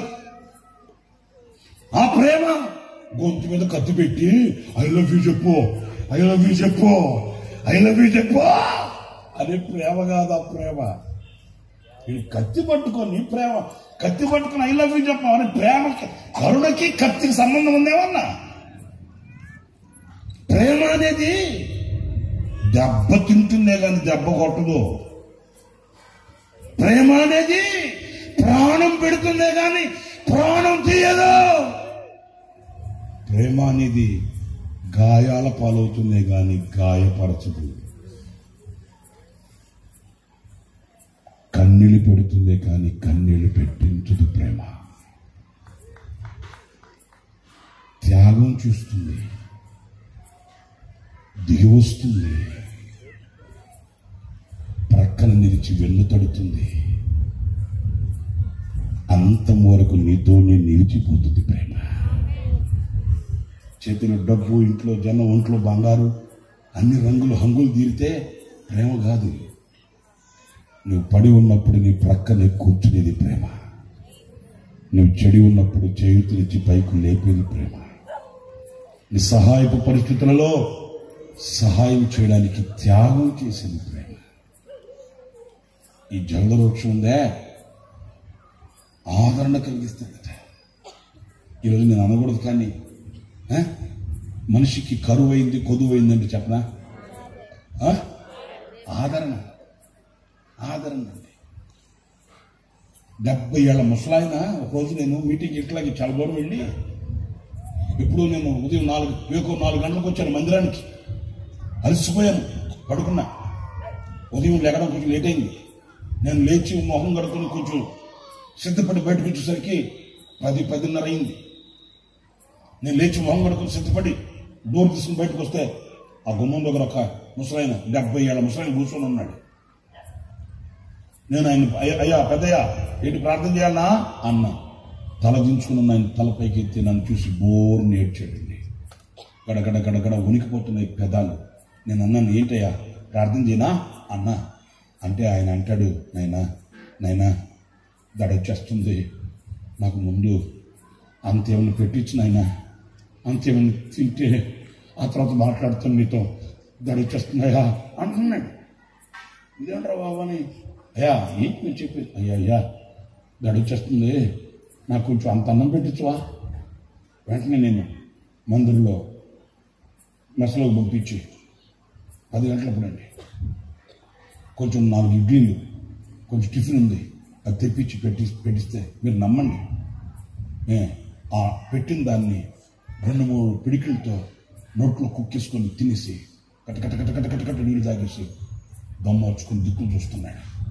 అయ్యా పెద్దయ్య ఏంటి ఎక్కడి నుంచి వచ్చాను మీరు? అయ్యా నేను పలానా. ఏం చేస్తారు? నేను R&Bలో పనిచేసి రిటైర్డ్ అయిపోయినాయా. మరి ఏంటి ఇట్లా ఉన్నారేంటి? అయ్యా నన్ను ఎవరు చూసుకునే వాళ్ళు లేరు, భార్య చనిపోయింది, అన్నం తిని 2 రోజులు అయింది, ఎవరి దగ్గరికి వెళ్ళి అడుక్కోవాలో చేతగాక అడుక్కోవడానికి సిగ్గుపడి, ఏదో చర్చి కదా మీ దగ్గరకు వస్తే ఏదో ప్రేమ చూపిస్తారని వచ్చి నోరుసారి అడిగాను. ఏమనుకోవద్దు నాయనా అంటే దండం పెడుతున్నాడు. నేను అన్నాను, అనుకునేదేముంది, ఎందుకు అలా మాట్లాడుతున్నారు మీరు? ఏంటి మీకు ఎవరు లేదా? ఏడుస్తూ అంటున్నాడు, 70 సంవత్సరాలు ముసలాయన, 4 కొడుకులు ఉన్నారయ్యా, 4 కొడుకులు ఉన్నారు. ఇప్పటికీ నేను తలుచుకుంటే బాధ అండి నాకు. మరి ఏంటి 4 కొడుకులు ఉండి ఏంటి ఇట్లా ఉన్నారంటే ఆయన వల ఏడుస్తున్నాడు, కుమిలి. అవునండి, పెద్ద ముసలాయన, పెద్దింటి వాళ్ళలాగా ఉన్నాడు, ఎర్రగా దొంగపుండులాగా మనిషి. ఏంటయ్యా అంటే, అయ్యా ఎవరు పట్టించుకోరయ్యా. మరి 4 కొడుకులు ఉన్నారన్నావుగా. ఆ పెద్దోడేమో ఆ రాజకీయ నాయకుడితో తిరుగుతూ ఉంటాడు, వాడు ఇప్పుడు వస్తాడు ఇప్పుడు వెళ్తాడు తెలియదు. ఆ 2వవాడు వాడికి నచ్చిన వాళ్ళతో వాడు తిరుగుతుంటాడు. ఆ 3వవాడు చూస్తేమో కాలు చెయ్యి చచ్చుబడిపోయింది, పోలియో జబ్బు, కదలలేడు మెదలలేడు. వాడికి నేను చాకరీ చేయాలి. ఇక ఆఖరి వాడు ఉంటే వాడు ఇంటి పట్టున ఉన్నాడయ్యా, పోకిరోడయ్యా, వాడు కొడతాడయ్యా, నన్ను కొడతాడయ్యా. వాడు కాళ్ళు పట్టుకుని, నాయనా ఇంక నేను కష్టపడి ఏం చేయలేనురా, నువ్వన్నా కొంచెం సంపాదించి నాకు అంత వెతుకు పెట్టడం నాకంటే, వాడు అంటాడంట, నువ్వు బతికే ఉన్నావుగా, నువ్వు చేస్తే అప్పుడు కష్టపడతాలే అంటాడంట. నేను అంటాను, 4 కన్ని పెంచి పెద్ద చేసినది ఇదిగో దీనికా. మా వాళ్ళు ఏమో రావడం, అయ్యో పాస్టర్ గారండి పిల్లలు లేరు, ఎందుకమ్మా ఇదిగో 4 పెట్టుకుని ఉన్నాడు అక్కడ. మా వాళ్ళకేమో ఒకటే కన్నీళ్ళు, పిల్లలు లేరు అని ఏడుపు వీళ్ళకి, ఉన్నోళ్ళు పిల్లలు కాదు జలగలు అని ఏడుపు వాళ్ళకి. ఏంటయ్యా వీళ్ళు బిడ్డలు కాదు గడ్డలు అయినా జలగలయ్యా, పీల్చేస్తున్నారయ్యా, ఇట్లాంటి కరగబుడ్డి మాకున్న మాట అయ్యా, ఒక్కడు చేతికి రాలేదయ్యా వాళ్ళు ఏడుపు. వీళ్ళకేమో ఒక్క బిడ్డ కూడా పుట్టలేదని వీళ్ళకి ఏడుపు, పుట్టినందుకు వాళ్ళకి ఏడుపు. ఎక్కడుందండి ఆదరణ? ఎక్కడుంది చెప్పు? అందుకే సంఘం, ప్రియాల సంఘం షోలమితి అంటుంది, లోకంలో ఎక్కడ లేదు ఆదరణ లేదు. అందుకు నేను అడవి వృక్షములలో జలధర వృక్షం ఎట్లున్నదో ఋషులలో నా ప్రియుడు ఎలా ఉన్నాడు, అందుకని నేను తిన్నగా వెళ్ళి ఆయన నీడలో కూర్చుంటా. ఎందుకంటే ఆయన మాటలు నాకు ఆదరణ, ఆయన చూపు నాకు ఆదరణ. అంతేకాదు ఈ జలధర వృక్షానికి ఇంకో గుణం కూడా ఏంటంటే దానికి మంచి సువాసన అంటండి. స్తోత్రం. ఏ వాసన? దుర్వాసన కాదు, సువాసన. ఆ జలధరు ఫలం అమ్మో మంచి వాసనట. ఈమె తమ ప్రియుని దీంతో పోలుస్తుంది, ఆ సువాసన కలిగిన జలధరు ఫలంతో పోలుస్తుంది. ఎందుకంటే మన ప్రాణప్రియుడు మన ప్రభు అయిన యేసుక్రీస్తు ఎవరంటే సుచరిత్ర గల దేవుడు, మచ్చ మడత డాగు కళంకం లేనివాడు. ఆయన నిలిచిన చోట సువాసన వెదజల్లబడితే పాపులు పరిగెత్తుకుంటూ ఆయన కౌగిలికి వచ్చారండి. క్రూరమైన నికృష్టమైన జీవితం జీవించే వాళ్ళు ఆయన పాదాల దగ్గరకు వచ్చి సాష్టాంగ నమస్కారం చేసేసారండి. ఎందుకంటే ఆయన సువాసన ఆకర్షించేది. అవును కదండి. కమ్మటి వాసన కలిపి వస్తుందనుకో, నలుగురు వచ్చి కూర్చుంటారు అక్కడ. అదే కోడిపెట్ట కంపు కొడుతుంది అనుకో, ఇంటి ఉండండి అందరి నన్ను కూర్చుంటారు. కోడిపెట్ట కంపు కొట్టు దగ్గర సువాసన గల చోట ఆకర్షితులుగా అవుతాం. అందుకే ఈ రోజున ప్రపంచాన్ని ఆకట్టుకున్నవాడు, ప్రపంచాన్ని ఆకర్షించగలిగిన వాడు, ప్రపంచాన్ని సవాలు చేయగలిగిన వాడు, ప్రపంచంలో పరిశుద్ధతను స్థాపించగలవాడు ఒకే ఒక్కడు. ఆయన పేరే నజరేయుడైన యేసు. ఆమేన్ చెప్పండి. ఆమేన్ ఆమేన్. ఇంకొక మాట చెప్పి నేను ముగించేస్తాను. అదేంటంటే ఒక ఆమె మోయాబు దేశాన్ని విడిచిపెట్టింది, మీకు బాగా తెలుసు. ఎవరామె? మీ ఇంటి వెనకాల ఆమె ఏంటి అంత కరెక్ట్గా చెప్పేసారు. అమ్మ క్లూ ఈగనే రూతు అంటున్నారు. మంచిదే. ఆమె మోయాబు దేశంలో నుంచి వచ్చేసింది. ఎలా వచ్చింది? పాప మా అత్తమ్మ చెప్పింది, అమ్మా నేను మగదిక్కును పోగొట్టుకున్నాను, మీరు కూడా మగదిక్కును పోగొట్టుకున్నారు, నేను ముసలిదాన్ని, నా దారిని నేను వెళ్ళిపోతాను, మీకు ఇంకా వయసు ఉంది, మీరు వెళ్ళి మీ బతుకు మీరు బతకండి. ఆమనింది, అలా అనద్దు, నీ దేవుడే నా దేవుడు, నీ జనమే నా జనం, మరణం తప్ప మనల్ని ఎవరు వేరు చేయకూడదు, నువ్వు ఎక్కడుంటే అక్కడ ఉంటా. అలా అని మోయాబుని విడిచిపెట్టేసి బెత్లెహేముకు వచ్చింది. చెప్పండి, ఎక్కడికి వచ్చింది? బెత్లెహేము అంటే రొట్టెల ఇల్లు, అంటే దేవుని సంఘం. మోయాబుని విడిచిపెట్టిన వాళ్ళు ఎక్కడికి రావాలి చెప్పండి? బెత్లెహేము అనే సంఘానికి రావాలి. నేను ఏ సంఘాన్ని నమ్మను, నేను ఏ పాస్టర్ని నమ్మను. ఎవరు నమ్మమన్నారు నిన్ను? ఎవరు నమ్మమన్నా? మేమేమన్నా బోర్డులు కట్టుకున్నాం ఇక్కడ మూర్తి జబ్బులాగా మమ్మల్ని నమ్మండి హో అని? ఏ చర్చి చెప్పినా, ఏ పాస్టర్ చెప్పినా ఏం చెప్తాడు? విశ్వాసమునకు కర్తయు దానిని కొనసాగించేవాడునైనా యేసు వైపు చూడమని చెప్తాం. అంతేగాని ఎవరిని ఫాలో కమ్మని, ఎవరిని అనుసరించమని, ఎవరినో ముందుగా పెట్టుకొని మాదిరిగా ఉండమని ఎవరు చెప్పరు. నేను చెప్పింది మీకు అర్థమవుతుందా? మోయాబును విడిచి, లోకాన్ని విడిచి, శాపాన్ని విడిచి, ఆచారాలు విడిచి ఎక్కడికి రావాలి? అందరూ చెప్పాలి, ఎక్కడికి రావాలి? బెత్లెహేముకు రావాలి. స్తోత్రం. ఆ బెత్లెహేముకి ఆమె చెడిపోయింది, బెత్లెహేముకు వచ్చేసింది. స్తోత్రం. అందరు నా వైపు చూడండి, నేను చెప్పి మాట్లాడండి. ఇప్పుడు ఒక మాట చెప్తాను. అదేంటంటే ఇప్పుడు బెత్లెహేముకి దేవుని సంఘానికి వచ్చేస్తే అప్పుడు ఆ పెద్ద అత్తగారు చెప్పింది, మరి ఇద్దరు ఇక్కడ కూర్చుంటే ఎట్లా, మనకి ఎట్లా పోషణ ఎట్లా అంటే, అప్పుడు ఈ రూతు ఆమె యవనస్తురాలు అనింది, అత్తమ్మా నువ్వు ఇక్కడ పెద్దదానివి, నువ్వేం చేస్తావేంటి, నువ్వు ఎక్కడికి వెళ్తావేంటి, నువ్వు కూర్చో, నేను వెళ్ళి ఆ పొలంలో పరిగి వేరుకొని వచ్చేస్తా, అన్ని గింజలు తెస్తా, ఏదో మనం ఈరోజు పూట గడిచిపోద్ది. చూడండి, ఎప్పుడైనా ఒక మాట చెప్తాను వినండి. లోకాన్ని, శాపాన్ని, లోకంలో ఉన్న వాటిని విడిచి దేవుని మందిరం అనే బెత్లెహేముకు వస్తే వాళ్ళ మనసులు విశాలపరచబడతాయండి. నేను చెప్పేది మీకు అర్థమవుతుందా? కట్నం తీసుకెళ్ళా పెళ్లి చేసేటప్పుడు నన్ను ఎందుకు వెళ్ళి కష్టపడమంటున్నావు? కానీ కష్టపడినా దెబ్బలాట్లు కుమ్ములాట్లు నేను చెప్పాలి మీకు. నాకన్నా రీసెర్చ్, మీది ఎక్స్పీరియన్స్. ఎందుకు నాకు పోషన్స్, ఎందుకు కష్టపడాలి నేను? ఇది కానీ ఆమె అట్లా అనలా. ఎందుకు అనలేదంటే ఆ హృదయాలు విశాలపరచబడుతాయి. అప్పుడు ఏం పెద్ద ఆమె నుండి, మా సరే నువ్వు వెళ్తానంటున్నావు కానీ ఒక పని, మనకు సమీప బంధువు ఉన్నాడు బోయాస్, ఆయన పొలంకి వెళ్ళి ఇలా చెయ్యి అని చక్కగా చెప్పింది. ఇప్పుడు నేను చెప్పి మాట జాగ్రత్త వినండి. అయితే ఈమె అలాగే వెళ్ళింది, రూతు వెళ్ళి పాపం వినయంతో విధేయతతో ఆమె పరిగి వేరుకుంటా ఉంటే రానే వచ్చాడు బోయాస్. చప్పట్లు కొట్టండి, చప్పట్లు కొట్టండి గట్టిగా. హల్లెలూయా, హల్లెలూయా, హల్లెలూయా. రానే వచ్చాడు బోయాస్. రావడం ఆమెను బాగా చూశాడు. అరే ఈవిడెవరు కొత్తగా ఉంది, ఓకే రే బాబు ఆవిడెవరు? ఆవిడండి అదే నయోమితో వచ్చిందే మోయాబు దేశం నుంచి. ఓకే ఆవిడ ఆమె పిలువరా? అయ్యా అమ్మా, నా కుమారి నిన్ను గూర్చి నేను విన్నానమ్మా, నిన్ను గూర్చి విన్నా, నీ సువాసన నేను విన్నాను. నీవు సత్ప్రవర్తన కదా దానివి. నీవు చక్కగా మా ఇంటికి ఇద్దరు చదువుకోండి, నేను చెప్పేస్తాను. నీవు ఎలాంటి దానివో తెలుసా?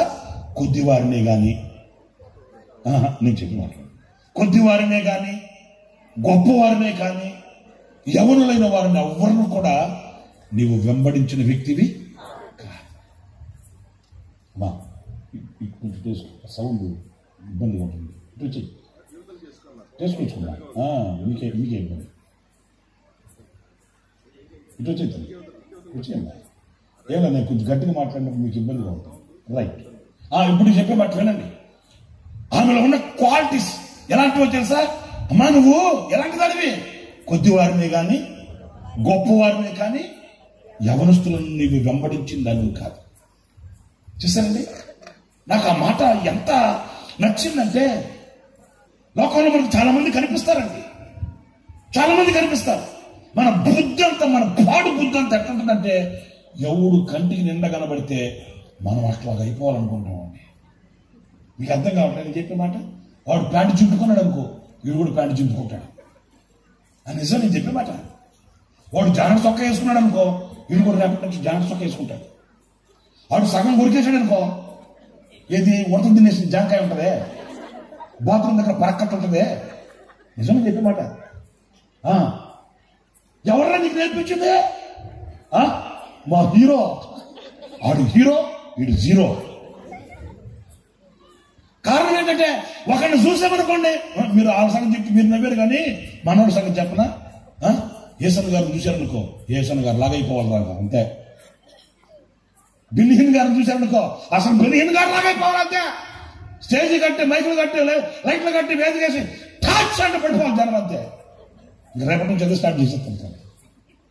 మరి ఆయన పోయిన తర్వాత దినకరణ గారు వచ్చారనుకో, ఇక మనం కూడా పేర్లు పెట్టి పిలవాలంతే. శుభలక్ష్మి ఎక్కడున్నావు, కడుపు నొప్పితో బాధపడుతున్నావు, ముందుకు రమ్మా అంటాడు. శుభలక్ష్మితో నీకే పని, దినకరణ చెప్పాడు అంటాడు. అంతే, వాళ్ళు ఏం చెప్తే దానికి అంతే. ఇదిగో ఈ రూట్ ఉందే అలాంటిది కాదు. ఆమె కంటికి కొద్దివాడు కనబడినా, గొప్పవాడు కనబడినా, ఎవరు కనబడినప్పటికీ ఆమెకు ఒకటే తెలుసు, ఏమని? ఇశ్రాయేలు దేవుడే దేవుడు, ఇశ్రాయేలు పరిశుద్ధ దేవుడే, సైన్యములకు అధిపతి యెహోవా, ఆయన రోషము గలవాడు, ఆయన తప్ప వేరొకడు నాకు మాదిరి కాదు. ఆయన మీదే దృష్టి. నీ దేవుడే నా దేవుడు. ఇంకెవరు ముందుకు కనబడ్డా డోంట్ కేర్. మీకు అర్థమైందా? మా మెదురులో ఒక ఆమె కొత్తగా వచ్చింది, చెప్పనా ఆపనా? మీ కోపం వస్తుందే మరి. మీరు బాధపడరుగా? చెప్పరేంట్రా నాయన, బాధపడరుగా? మరి బాధపడకపోతే నేను చెప్పి ప్రయోజనం ఏంటి? నువ్వు చెప్పేది నువ్వు చెప్పుకో, మాకేం పట్టదు అనుకుంటుంది అని చెప్పుకోవడం ఎందుకంటే దొంగల పోతే మీద వర్షం గురించి పెడతాడు. మీరు బాధపడకుండా చెప్తున్నా. మా బంధువులు ఒక కొత్త వాహనం వచ్చింది. ఏదో ఎందుకు వచ్చింది నాకు తెలీదు. ఏదో పని మీద విజయవాడ వచ్చిందంట. ఆ రోజు ఆరాధనకి ఎక్కడ బాగుంటుందంటే మా మందిరం పేరు చెప్పారంట. ఆమె ఆ రోజు మా మందిరానికి వచ్చి ఆరాధన జరుగుతూ ఉంటే కొత్తగా ఆరాధన అని స్టార్ట్ చేసింది. మా వాళ్ళకి ఏం పుట్టిందో ముందున్నవాడు 10 మంది ఆ మరుసటి వారం నుంచి చేతుగుట్లు తెచ్చుకొని ఆరాధన. ఏంటిదన్న మళ్ళీ దిక్కిందిగా. మీకు అర్థమైంది చెప్పిన మాట అంటే? అర్థం ఏంటంటే వీళ్ళ దృష్టి నమ్ముకున్న దేవుని మీద లేదు, నడిపించే దేవుని మీద లేదు, పోషించే దేవుని మీద లేదు, స్వస్థపరిచే దేవుని మీద లేదు, కనికరించి కాపాడగలిగిన శక్తిగల దేవుని మీద లేదు. వీళ్ళ దృష్టి అంతా కమ్మగా ఇవుడు కనపడితే. రూతు అలాంటిది కాదు. గుడ్ క్యారెట్, మంచి వాల్యుబుల్ క్యారెట్.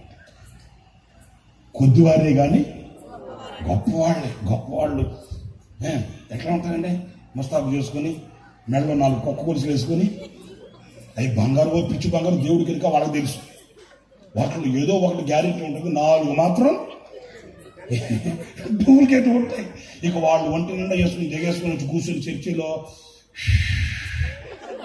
పరిశుద్ధ ఇక చూసి అబ్బా గొట్టడం అబ్బా. రూత్ అలాంటిది కాదు. తన స్థితి అంటే తనకు తెలుసు. అండి. నేను అభాగ్యురాలను కదా అయ్యా, పరదేశినైన నన్ను ఇంతగా ప్రేమించటం. ఆ రూత్ క్యారెక్టర్ మీదనే రూత్ని నా కళ్ళ ముందు పెట్టుకుని ఈ సంవత్సరం ఒక పాట రాశా. ఏదో ఆశ నాలో నీతోనే జీవించని. బాగా పాడతాను, పాడతామంటే చెప్తాను, రాత్రి అయిపోద్ది. పరదేశినైన కడు పేదను నాకేల ఈ భాగ్యం. సేమ్ పూర్తిగా నా కళ్ళ ముందు పెట్టుకుని రాసిన పాట అది. పరదేశినై, మీ తర్వాత వినండి. కడు పేదను నాకేల ఈ భాగ్యం. పరమందు నాకు నీ స్వాస్థ్యము నీవిచ్చు బహుమానము. తీర్చావులే నా కోరిక. యా దీనిదాన్ని నీ కటాక్షం నా మీద చూపాయంటే ఆమె ఒడి పట్టమని చెప్పి ఎవరు కొల చేసి పోసాడంట. ఏంటండి, పరుగు వేరుకొని వెళ్దాం, 4 గింజలు తీసుకొచ్చుకుందామని వెళితే ఆమెను ఒడి పట్టుకోమని చెప్పి కొల చేసి ఆమె ఒళ్ళో పోస్తే ఆమె తిని తృప్తి పొంది మళ్ళీ వాళ్ళ అత్తగారికి మూట కట్టుకుని పోయిందంటే. తీర్చావులే నా కోరిక, తెచ్చానులే చిరుకానుక.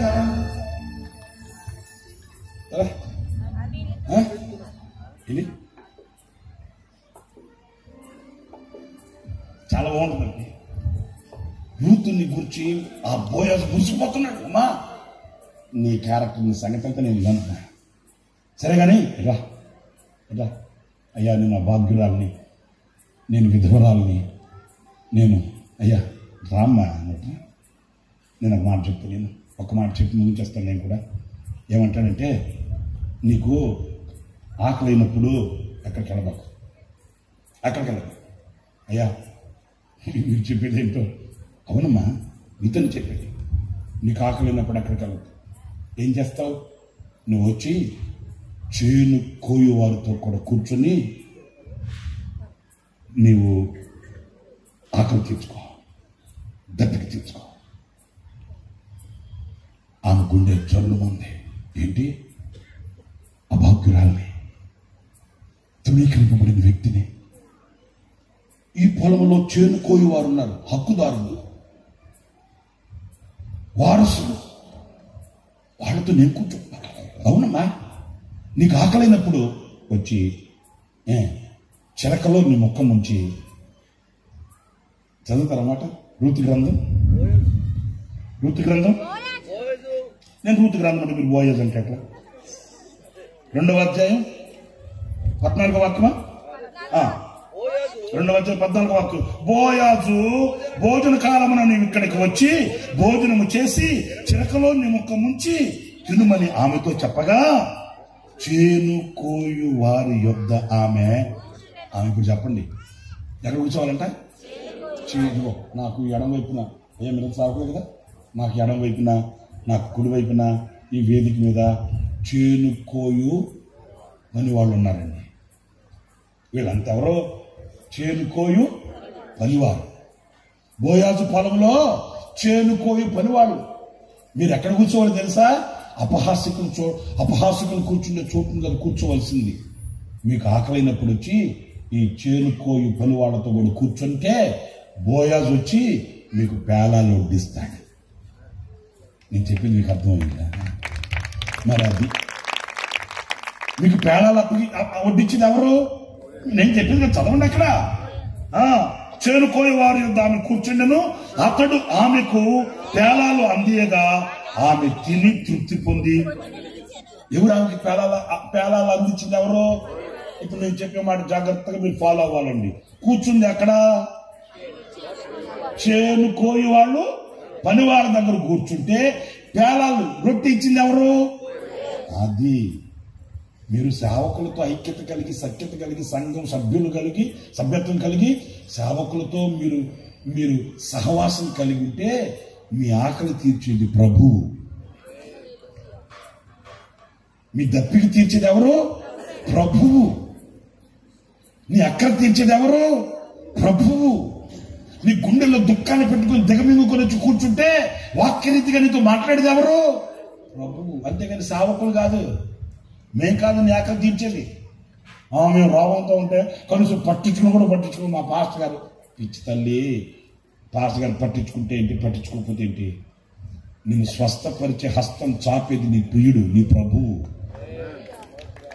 నువ్వు కూర్చోవలసింది ఎక్కడా? పనివాళ్లతో. నీ ఐక్యత ఎక్కడా? పనివాళ్లతో. నీ సహవాసం ఎక్కడా? పనివాళ్లతో. నీకు ఆకలైనప్పుడు వచ్చి ఆ పనివాడి దగ్గర కూర్చుంటే అప్పుడు నీకు ఎంత భాగ్యం. అప్పుడు ఆయన వస్తాడు బోయాజు. పనివాళ్ళకి కదా ఆయన పేలాలు ఇస్తూ రొట్టెలు ఇస్తూ వాళ్ళతో సమానంగా నీకు కూడా ఆయన పేలాలు అంటే రొట్టె ఇస్తాడు. నువ్వు తిని తృప్తి పొందవచ్చు. నేను ఒక్క మాట అడిగి ముగించేస్తా. నువ్వు ఎక్కడ కూర్చుంటున్నావు? నీ కార్యం సఫలం అవ్వాలంటే నువ్వు పనివాళ్ళతో కూడా కూర్చోవాలి. నీ ఆశ తీరాలంటే నువ్వు పనివాళ్ళతో వచ్చి కూర్చోవాలి. నీ దుఃఖం తీరాలంటే నువ్వు పనివాళ్ళతో వచ్చి కూర్చోవాలి. నీ కన్నీళ్లు తొలగాలంటే నువ్వు సంఘ సభ్యుడు కావాలి. సంఘంలో సేవకులతో నీ బంధం ఏర్పరచబడాలి. నేను చెప్పే మాట వింటున్నారా? సంవత్సరం రోజులు నేను ఒక సంఘంలో పనిచేశా. మా మందిరానికి ఒక ఆమె ఈ 2 కాళ్ళు ఓచకాళ్ళు అండి, సన్న కాళ్ళు, ఓచకాళ్ళు. చాలా చోట్ల చెప్తుంటే గుర్తొచ్చిన చోటాలండి. ఆమెకి గవర్నమెంట్ వాళ్ళు చేతితో తిప్పుకుని రిక్షా ఇచ్చారు. మీరు నమ్మండి ఒక మాట, ఆమెకి భర్త లేడు, ఒక్క కొడుకు చనిపోయాడు. భర్త, కొడుకు చిన్న పిల్లడు. నేను సేవ చేసేటప్పుడు అది ఇప్పుడు 99వ సంవత్సరం సంగతి చెప్తున్నాను. నేను 1999వ సంవత్సరం సంగతి చెప్తున్నా. ఆమె చిన్న బుడ్డుడు. అప్పుడు ఆమె కరెంట్ ఆఫీస్ ఉంది అక్కడ. ఆ కరెంట్ ఆఫీస్ దగ్గర చిన్న బడ్డీ కొట్టు పెట్టుకుని చాక్లెట్స్, బిస్కెట్స్ అమ్ముకుంటారు. 4 డబ్బాలు పెట్టుకుని ఎరగబడి వ్యాపారం జరిగితే రోజుకి ఒక 30 రూపాయలు 40 రూపాయలు సంపాదిస్తుంది. అంతేనండి. ఎంత నమ్మకస్తురాలంటే ఒక మాట నేను గుండె నిండా చెప్తున్నాను ఒక సేవకునిగా. ఆమె రోజు బడ్డీ కొట్టు ఓపెన్ చేసే ముందు ఆమె ఇంచుమించు ఒక 2 కిలోమీటర్లు 2.5 కిలోమీటర్లు ఉంటుంది ఆ ఇల్లు. ఆ 2.5 కిలోమీటర్ రోజు చేతులు తిప్పుకుంటూ మందిరానికి రావాల్సిందే. మందిరంకి వచ్చి ఆ రోడ్డు మీద రిక్షా పెట్టి అటు ఇటు చూస్తుంది, ఎవరు రావట్లేదు అనుకుంటే ఆ రిక్షా మీద నుంచి అలా డోమని జారబడుతుంది కింద. ఈ 2 కాళ్ళు ఈడ్చుకుంటూ చేతులతో దోగాడుతూ మందిరంలోకి వస్తుంది. ఇంచుమించు 15-20 నిమిషాలు ప్రార్థన చేసుకుంటుంది ప్రతిరోజు. సరే, గుండె ద్రవించే మాట ఒక మాట చెప్తా, నా గుండెలో ఆగది మాట. అంత పేదరాలు, ప్రతిరోజు మనకు అన్నీ బాగున్నాయి, ఆరోగ్యం బాగుంది, కండలు తిరుగున్నాం. ఆదివారం ఒక్క పూట దేవుని మందిరికి రావాలంటే ఎంత కష్టమో. ఒక్కొక్క తల్లి ఏమంటారు తెలుసా, నిన్నగాక మొన్న పోయింది ఆదివారం అప్పుడే వచ్చేసిందంటే. చూసానే, నిన్నగాక మొన్న పోయినట్టుంది, అప్పుడే వచ్చేసిందా. గంట ముందు తినింది, మళ్ళా మనం పనులు పెట్టుకుంది, గంట ముందు తిన్నానే అని అందో. మీకు అర్థమైందా? మరి ఆదివారం ఒక్క పూట దేవుని మందికి రావడం ఎంత కష్టమో. ఆ అమ్మకి 2 కాళ్ళు సొచ్చు కాళ్ళు ఈడ్చుకొని వస్తుంది. మందిరంలోకి వెళ్ళి 15-20 నిమిషాలు ప్రార్థన చేసుకుని మళ్ళా కాళ్ళు ఈడ్చుకుంటే వెళ్ళి రిక్షా ఎక్కి వెళ్తాను. నేను చాలాసార్లు ఆలోచించా, దేవా నువ్వు మర్చిపోయేదానికి అన్నేర్చుకునే దేవుడివి. మా మందిరంలో సిస్టర్స్తో చెప్పాను, నేను నాతో ఒక బ్రదరు, ఒక 2 సిస్టర్లు సేవ చేస్తున్న ఏరియాలో. ఆ సిస్టర్స్తో చెప్పామా, పేదరాలు పాపము, ఆమెకు వచ్చిన డబ్బుల్లో నమ్మకంగా దశంభాగం తీసుకుని వచ్చేస్తుంది, మళ్ళీ కానుక అంటది, వద్దులమ్మా ఉంచుకోమ్మ అంట, అమ్మ అమ్మ అమ్మ అమ్మ అన్న అంట, అనబాక అన్న అంటది. పాపం ఆమె కష్టార్జితం తెచ్చిస్తుంది కదా. ఆమె వచ్చినప్పుడు ఉదయం అయితే కొంచెం టిఫిన్ పెట్టండి, మధ్యాహ్నం పూట వస్తే అంత అన్నం పెట్టండి, మనం వండుకుంటే మనం తినేదే, ఆమె కోసం సపరేట్గా మనం వండాల్సిన అవసరం లే. పాపం పేదరాలు కదా, మనం వండుకుంది కొంచెం పెట్టినామంటే అట్లాగేనన్నా అని చెప్పి ఆమె ఎప్పుడన్నా వస్తే మందిరంలో ఉన్న సిస్టర్స్ ఆమెను అక్కడ అవి కూర్చో అని ఆమె రిక్షాలో కూర్చోబెట్టి పల్లెల్లో వీళ్ళు తీసుకెళ్ళి ఇస్తే ఆ నేను కూర్చొని తింటుందా. మీకు నమ్మశక్యంగా ఒక మాట చెప్తున్నానండి, తిని ఆ పల్లెం అక్కడ పెట్టేసి వెళ్దాం. ఏం చేస్తుంది, మళ్ళీ దిగి కాళ్ళు ఈడ్చుకుంటూ వచ్చి ఆ పల్లెం అక్కడ కడిగి పెట్టి మందిరంలోకి ఇప్పటికీ నాకు చెప్పేటప్పుడు ప్రతిసారి నాకు ఆ బాధ తెలుసండి. మందిరంలోకి వెళ్ళి ఆ మూల పరక్కట్టుంటే మాదేమో 30-60 మందిరం, 30 అడుగులు వెడల్పు, 60 అడుగులు పొడవు మందిరం, నాబ్బండలు. ఆ నాబ్బండ మీద కాళ్ళు ఈడ్చుకుని వెళ్తుంటే ఎట్లుంటుందండి. ఆ మందిరంలో మూల పరక్కట్టుంటే ఆ పరక్కట్టు తీసుకొని కాళ్ళు ఈడ్చుకుంటే మందిరం అంతా ఊడుస్తుందండి. నేను గదిమే 1-2 సార్లు, ఏమా నడబడు పడక నడబడు నడుపు, పరిచరకులు ఉన్నారు కదా వాళ్ళు వస్తారు, లేకపోతే అక్కడ చూసుకుంటాను వీళ్ళు అట్లని. ఒకరోజు ఏం జరిగింది, ఒక ఇంటికి పునాది రాయేసి రావాలి నేను వెళ్ళి, ఉదయాన్నే వెళ్ళి ఆ కార్యక్రమం చూసుకుని 10:30కి అట్లా మందిరం దగ్గరికి వచ్చేసరికి ఏదో వచ్చిందంట, అక్కోళ్ళు ఏదో పెట్టారట, తిని మరలా వెళ్ళి మందిరంలో పరక్కట్టు పట్టుకుని ఊడుస్తూ ఉంది. అప్పటికి నేను 2-3 సార్లు చెప్పున్నా ఉంటాను. నేను వచ్చేసరికి నన్ను చూసిందండి, గడగడ ఉనికిపోయిందండి. ఎందుకంటే అంతకుముందు చెప్పున్నాను, మళ్ళా అన్న చూశాడు కోపడతాడేమో అనుకుందేమో. నేను చూసి మామూలుగా బండి స్టాండ్ చేసుకుని నేను రూమ్లోకి వెళ్ళిపోయాను. నేను వెళ్ళి కొంచెం ఫ్రెష్ అయ్యి ఒక 1/2 గంట 30 గంట తర్వాత రూమ్లో బయటకు వస్తే నా గది ముందు మాంసపు ముద్దలాగా కూలబడిందండి, అట్లాగా కూర్చోనుంది. నేను బయటకు వచ్చి ఏమ్మా అన్న, బోర్ని ఇచ్చింది. ఏంటమ్మా అన్న, చెప్పట్లా, ఏడుస్తుంది. నేను ఏదైనా బాధ వచ్చిందేమో, ఏదైనా ఇబ్బంది ఏమో, ఏంటమ్మా ఏంటి చెప్పు ఏంటన్నా, గడగడ ఒడుగుతూ ఏడుస్తూ అంటదన్నా. మందిరంలోకి వచ్చాను, అక్కోళ్ళు అంత అన్నం పెట్టారు, తిన్నానన్నా.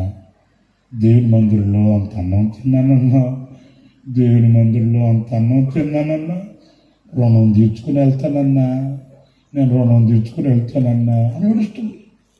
అవునమ్మా, ఇప్పుడు నేనేం చేశానమ్మా నిన్ను అంటే, కాదన్నా మందిరం ఓడుస్తుంటే మీరు 2-3 సార్లు కోపపడ్డారు, మరలా ఈరోజు మీరు వచ్చేసరికి నేను అదే పని చేస్తున్నాను, మరి మీ కోపం తెప్పిస్తున్నానేమో, క్షమించండి అన్న.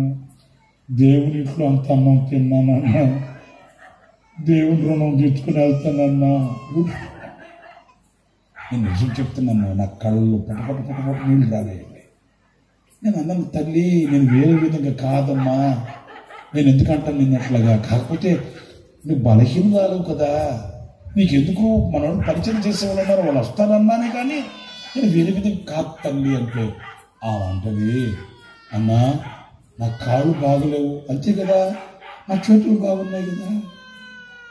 చూసారండి, నా కాళ్ళు బాగలేవు, నా చేతులు బాగున్నాయి కదన్నా, దేవుడికి అంత అమ్ముతున్నాను, ఆయన రుణం తీర్చుకుని వెళ్తానన్నా. ఆలోచిస్తున్నారా? నేను చెప్పానమ్మా వేరే విధంగా కాదు తల్లి, ఒకవేళ నేను నిన్ను బాధ పెట్టింటే క్షమించమ్మా, అలాగే నీకు ఓపుకుంటే చెయ్యి, నేను కాదని. ఒక మాట చెప్పనండి, నేను చెప్పింది 99వ సంవత్సరం సంగతి చెప్పాను. 2019వ సంవత్సరం కరోనాకి ముందు 2019 సంవత్సరంలో మరలా అదే ఊరికి నేను ఇలాగ స్వార్థ కూడికి ఏర్పాటు చేసుకుని మా సంఘం వాళ్ళు ఒకరోజు నేను వాకింగ్ చెప్పడానికి ఆహ్వానిస్తే వెళ్ళా. ఇన్ని సంవత్సరాలకి సరే వెళ్ళి 4 గంటలకు వెళ్ళాను నేను. ఇప్పుడున్న పాస్టర్ గారు నాకు చర్చి ముందు 6 బయట కుర్చీ వేసి కూర్చోబెట్టి స్నాక్స్ తీసుకొస్తే అవి తింటూ కాఫీ తాగుతూ అడిగా, అన్నా ఇక్కడికి అప్పట్లో 2 కాళ్ళు ఊచకాళ్ళు కలిగిన ఒక ఆమె వచ్చేది, ఆమె ఎలా ఉంది అన్నానండి.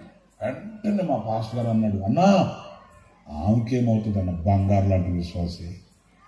మరి నేను వచ్చేటప్పుడు చూసాను ఆ కరెంట్ ఆఫీస్ దగ్గర బడ్డీ కొట్టలేదే, బడ్డీ కొట్టి గిడ్డి కొట్టలేదన్న. ఇప్పుడు ఆ కొడుకు ఒకడున్నాడు తెలుసు, ఉన్నాడు. అప్పుడు పుట్టుడు ఒకడున్నాడు, వాడు ఇప్పుడు బెంగళూరులో సాఫ్ట్వేర్ ఇంజనీర్ అన్నవాడు. అంటే ఇంచుమించు 80-90 వేల రూపాయలు జీతం శాలరీ. బడ్డీ కొట్టలేదు, కరెంట్ ఆఫీస్కి వెళ్ళి ఒక ఇల్లు కొనుక్కొని ఆ ఇంట్లో ఉంటుంది, రాత్రికి మీటింగ్కి వస్తుందన్న ఆమె. నిజమే, మీటింగ్కి వచ్చింది. నేను వాకింగ్ చెప్పి అందరికి ప్రార్థన చేసి అందరూ వెళ్ళిపోయిన దాకా ఆ బండ్లో కూర్చొని ఉంది. అక్కడ దగ్గరికి వస్తే ఆమె ఆప్యాయంగా ప్రేమతో, అన్నా ఆరోగ్యం ఎలా ఉంది అన్నా, ఎలా ఉంటున్నారన్నా, ఎంత ప్రేమ, అమ్మా మీరు ఎలా ఉన్నారమ్మా అన్నా, దేవుడి కృప, దేవుడు చల్లని చూపు చూశాడన్నా. నిజమే, చేనుకోయి పని వాళ్ళతో కూర్చుంటే బతుకులు అట్లాగే ఉంటాయి. నేను చెప్పింది మీకు అర్థమైందా? చేనుకోయి పని వాళ్ళతో ఐక్యంగా సైక్యంగా ఆ సహవాసం కలిగి ఉంటే జీవితాలు అట్లాగే ఉంటాయి. అపహాసికులు కూర్చుంటే చోటను కూర్చుంటే కుక్క చీపులు ఇస్తరులా ఉంటాయి. మీకు అర్థమైపోయింది అనుకుంటాను నేను. అర్థమైపోయిందా లేదా? మరి అది నేను మాట్లాడుతూనే ఉన్నాను. పరిగెత్తుకుంటూ వచ్చాడు, ఎవరమ్మా అన్నాను. అన్నా నా కొడుకు అన్నా, వాడు పెద్ద బొమ్మనాగంగాడు లాగా ఉన్నాడు, ఎంత ఎత్తున్నా. మరి నువ్వు అప్పుడు పొట్టాడవు కదరా. వాడు దగ్గరకు వచ్చి గట్టిగా పట్టుకుని, అన్నా మీరు ప్రార్థన చేస్తున్నారు కదన్నా, దేవుడు ఆశీర్వదించాడన్నా.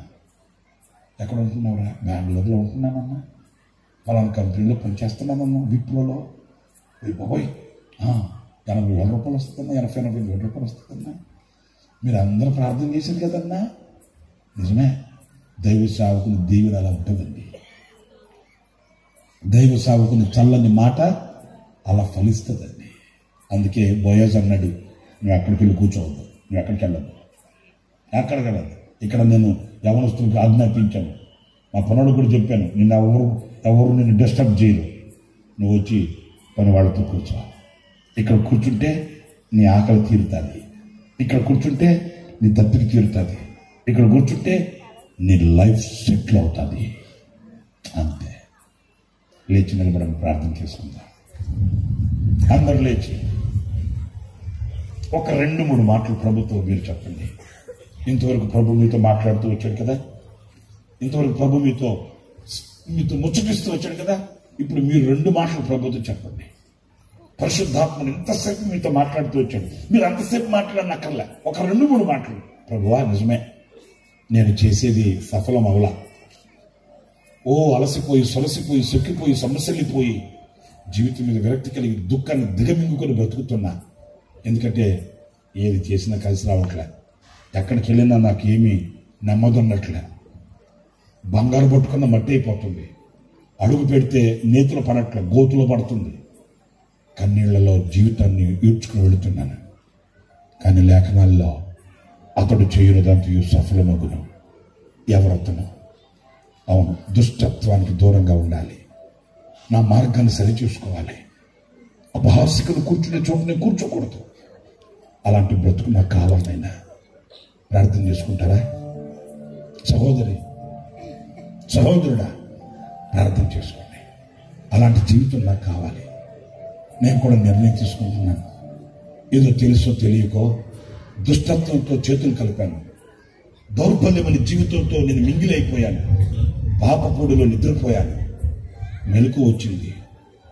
పశ్చాత్తాపడుతున్నాను. నీ వైపు తిరిగి చేతులు చాపుతున్నాను. నన్ను కరుణించవా ప్రభువా? నన్ను కనికరించవా నాయనా? నన్ను కటాక్షించవా? నన్ను ఒక్కసారి హత్తుకొని నా కన్నీళ్లు తొడవవా? ఆదరణ లేక కట్టుకున్న వాళ్ళే కసాయి వాళ్ళు అయితే, నమ్ముకునే వాళ్ళు అమ్ముకున్న వాళ్ళ పరిస్థితికి దిగజారితే, నేను నరుడు నరలోకంలో కానరాక నీతి నీడలేక సొమ్మసిలిపోయాను. గాలి మెడలు కట్టుకున్నాను. ఎండమావులు చూసి అలసిపోయాను. ఇక నాకు దిక్కెవరు లేరు నాయనా. నాకు నీ ఆదరణ కావాలి బాబు. నీ ప్రేమానురాగం నాకు కావాలయ్యా. కడుపును పుట్టిన వాళ్ళే మెడబెట్టి బయటికి గెంటితే, కట్టుకున్న వాడి కానరాని లోకానికి తిరిగి వెళ్ళిపోతే, ఒంటరిగా ఇంటి మీద ఒంటిగా ఉన్న పిచ్చుకోలే ఏకాకిగా మిగిలిపోయాను. దీని వల్ల నాకు కన్నీళ్ళు తప్ప ఏం మిగలట్లేదు. చిల్లర పైసలు కూడా చిన్న చేతుల్లో నిలవట్లేదు. ఆకలితో అలమటించిపోతున్నాను. ఎవరికి చెప్పుకోలేని బాధ దిగమింగి బ్రతుకుతున్నాను. నా కార్యములు సఫలం చేయవా? నా చేతి పని దీవించవా? నా వ్యాపారాన్ని ఆశీర్వదించవా? నా కుటుంబాన్ని దీవించవా? నా బిడ్డల బ్రతుకుని ఫలభరితంగా మార్చవా? నా స్థితి మార్చవా ప్రభువా? నా స్థితి మార్చవా నాయనా? నీవు కూడా దాటుకుని వెళ్ళిపోతే నాకెవరున్నారయ్యా? నీవు కూడా తోసివేస్తే నాకెవరున్నారయ్యా? నీవు కూడా నాకు ముఖం చాటు వేసుకుంటావా నాయనా? లోకపు నెడలో నిద్రపోయేంత వరకు, లోకపు స్నేహాల మధ్య నిలిచిపోయేంత వరకు లోకం గాయాన్ని చేసింది. లోకం గుండె కోత మిగిల్చింది. ప్రభు అడుగులు అడుగు వేసుకుంటూ అలసిపోయి మరణమే శరణ్యమంటూ మిగిలిపోయాను. ఈ రాత్రి తీర్మానం చేసుకుంటున్నాను నాయనా, పరిశుద్ధుల సహవాసం ఎక్కడుందో వెతుక్కుంటూ వెళతాను. పరిశుద్ధులతో కూడా కూర్చుంటాను. సంఘములో సంపూర్ణత వైపు సాగి వెళతాను. నీ చేతితో రొట్టె అందించవా? నీ చేతి సహాయాన్ని నాకు అందించవా? నా ఆకలి తీర్చవా నాయనా? నా దప్పికి తీర్చవా ప్రభువా? Thank you Lord Jesus. Hallelujah. ప్రభు అడగండి ప్రభుని. యేసయ్యా, నన్ను దాటిపోవద్దు నాయనా. నా చెయ్యి విడిచిపెట్టద్దు బాబు. నన్ను కనికరించయ్యా, నన్ను కనికరించయ్యా.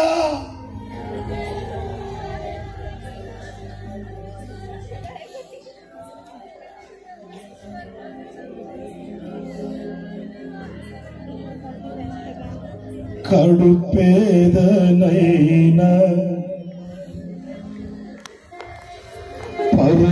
పరదేశీనైనా కడుపేదను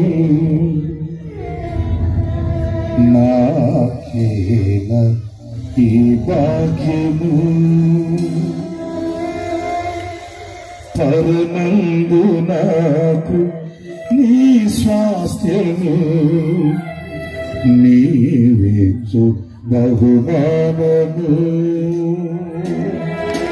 తీర్చావులే నా కోరిక, తెచ్చానులే చిరుకానుక.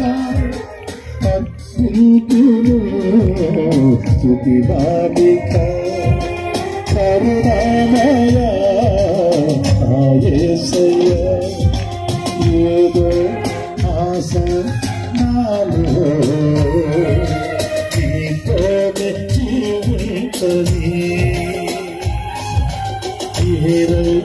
కారే ప్రేమ నాలోని ప్రవహించని. ఏదో ఆశ నాలో నీతో చిరుచాలని ఏరై పారే ప్రేమ నాలోని ప్రవశించని లేని ప్రేమ చూపించినావు చుట్టు చేసినావు విడిపించినావు నీ స్తోత్రగానో నీ సొంతమే ఏదో ఆశ నాలో నీతోని జీవించని ఏరై పారే నాలోని ప్రవశించని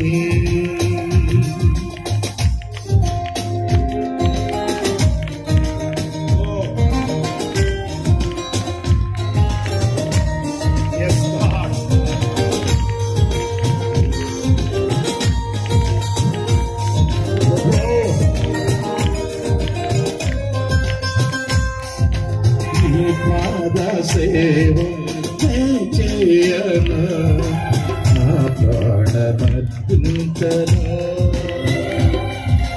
నా సేదీర్చిన నీ కోసమే ఘనమైన ప్రతిపాదన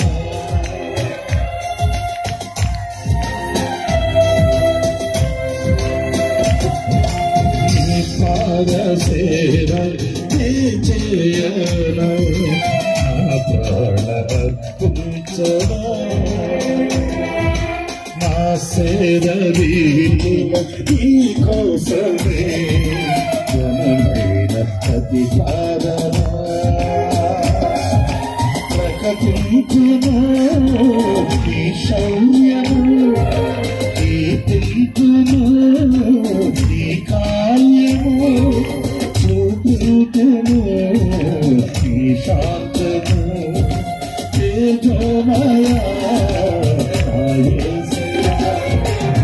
ఏదో ఆశ నాలో నీతో జీవించని ఏరై పారే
నీవే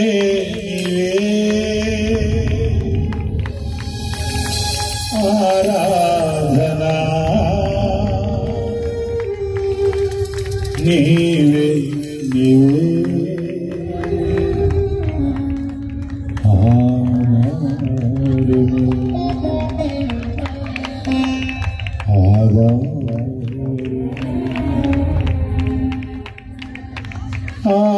ఆధారమా నా ప్రాణమా నా గానమా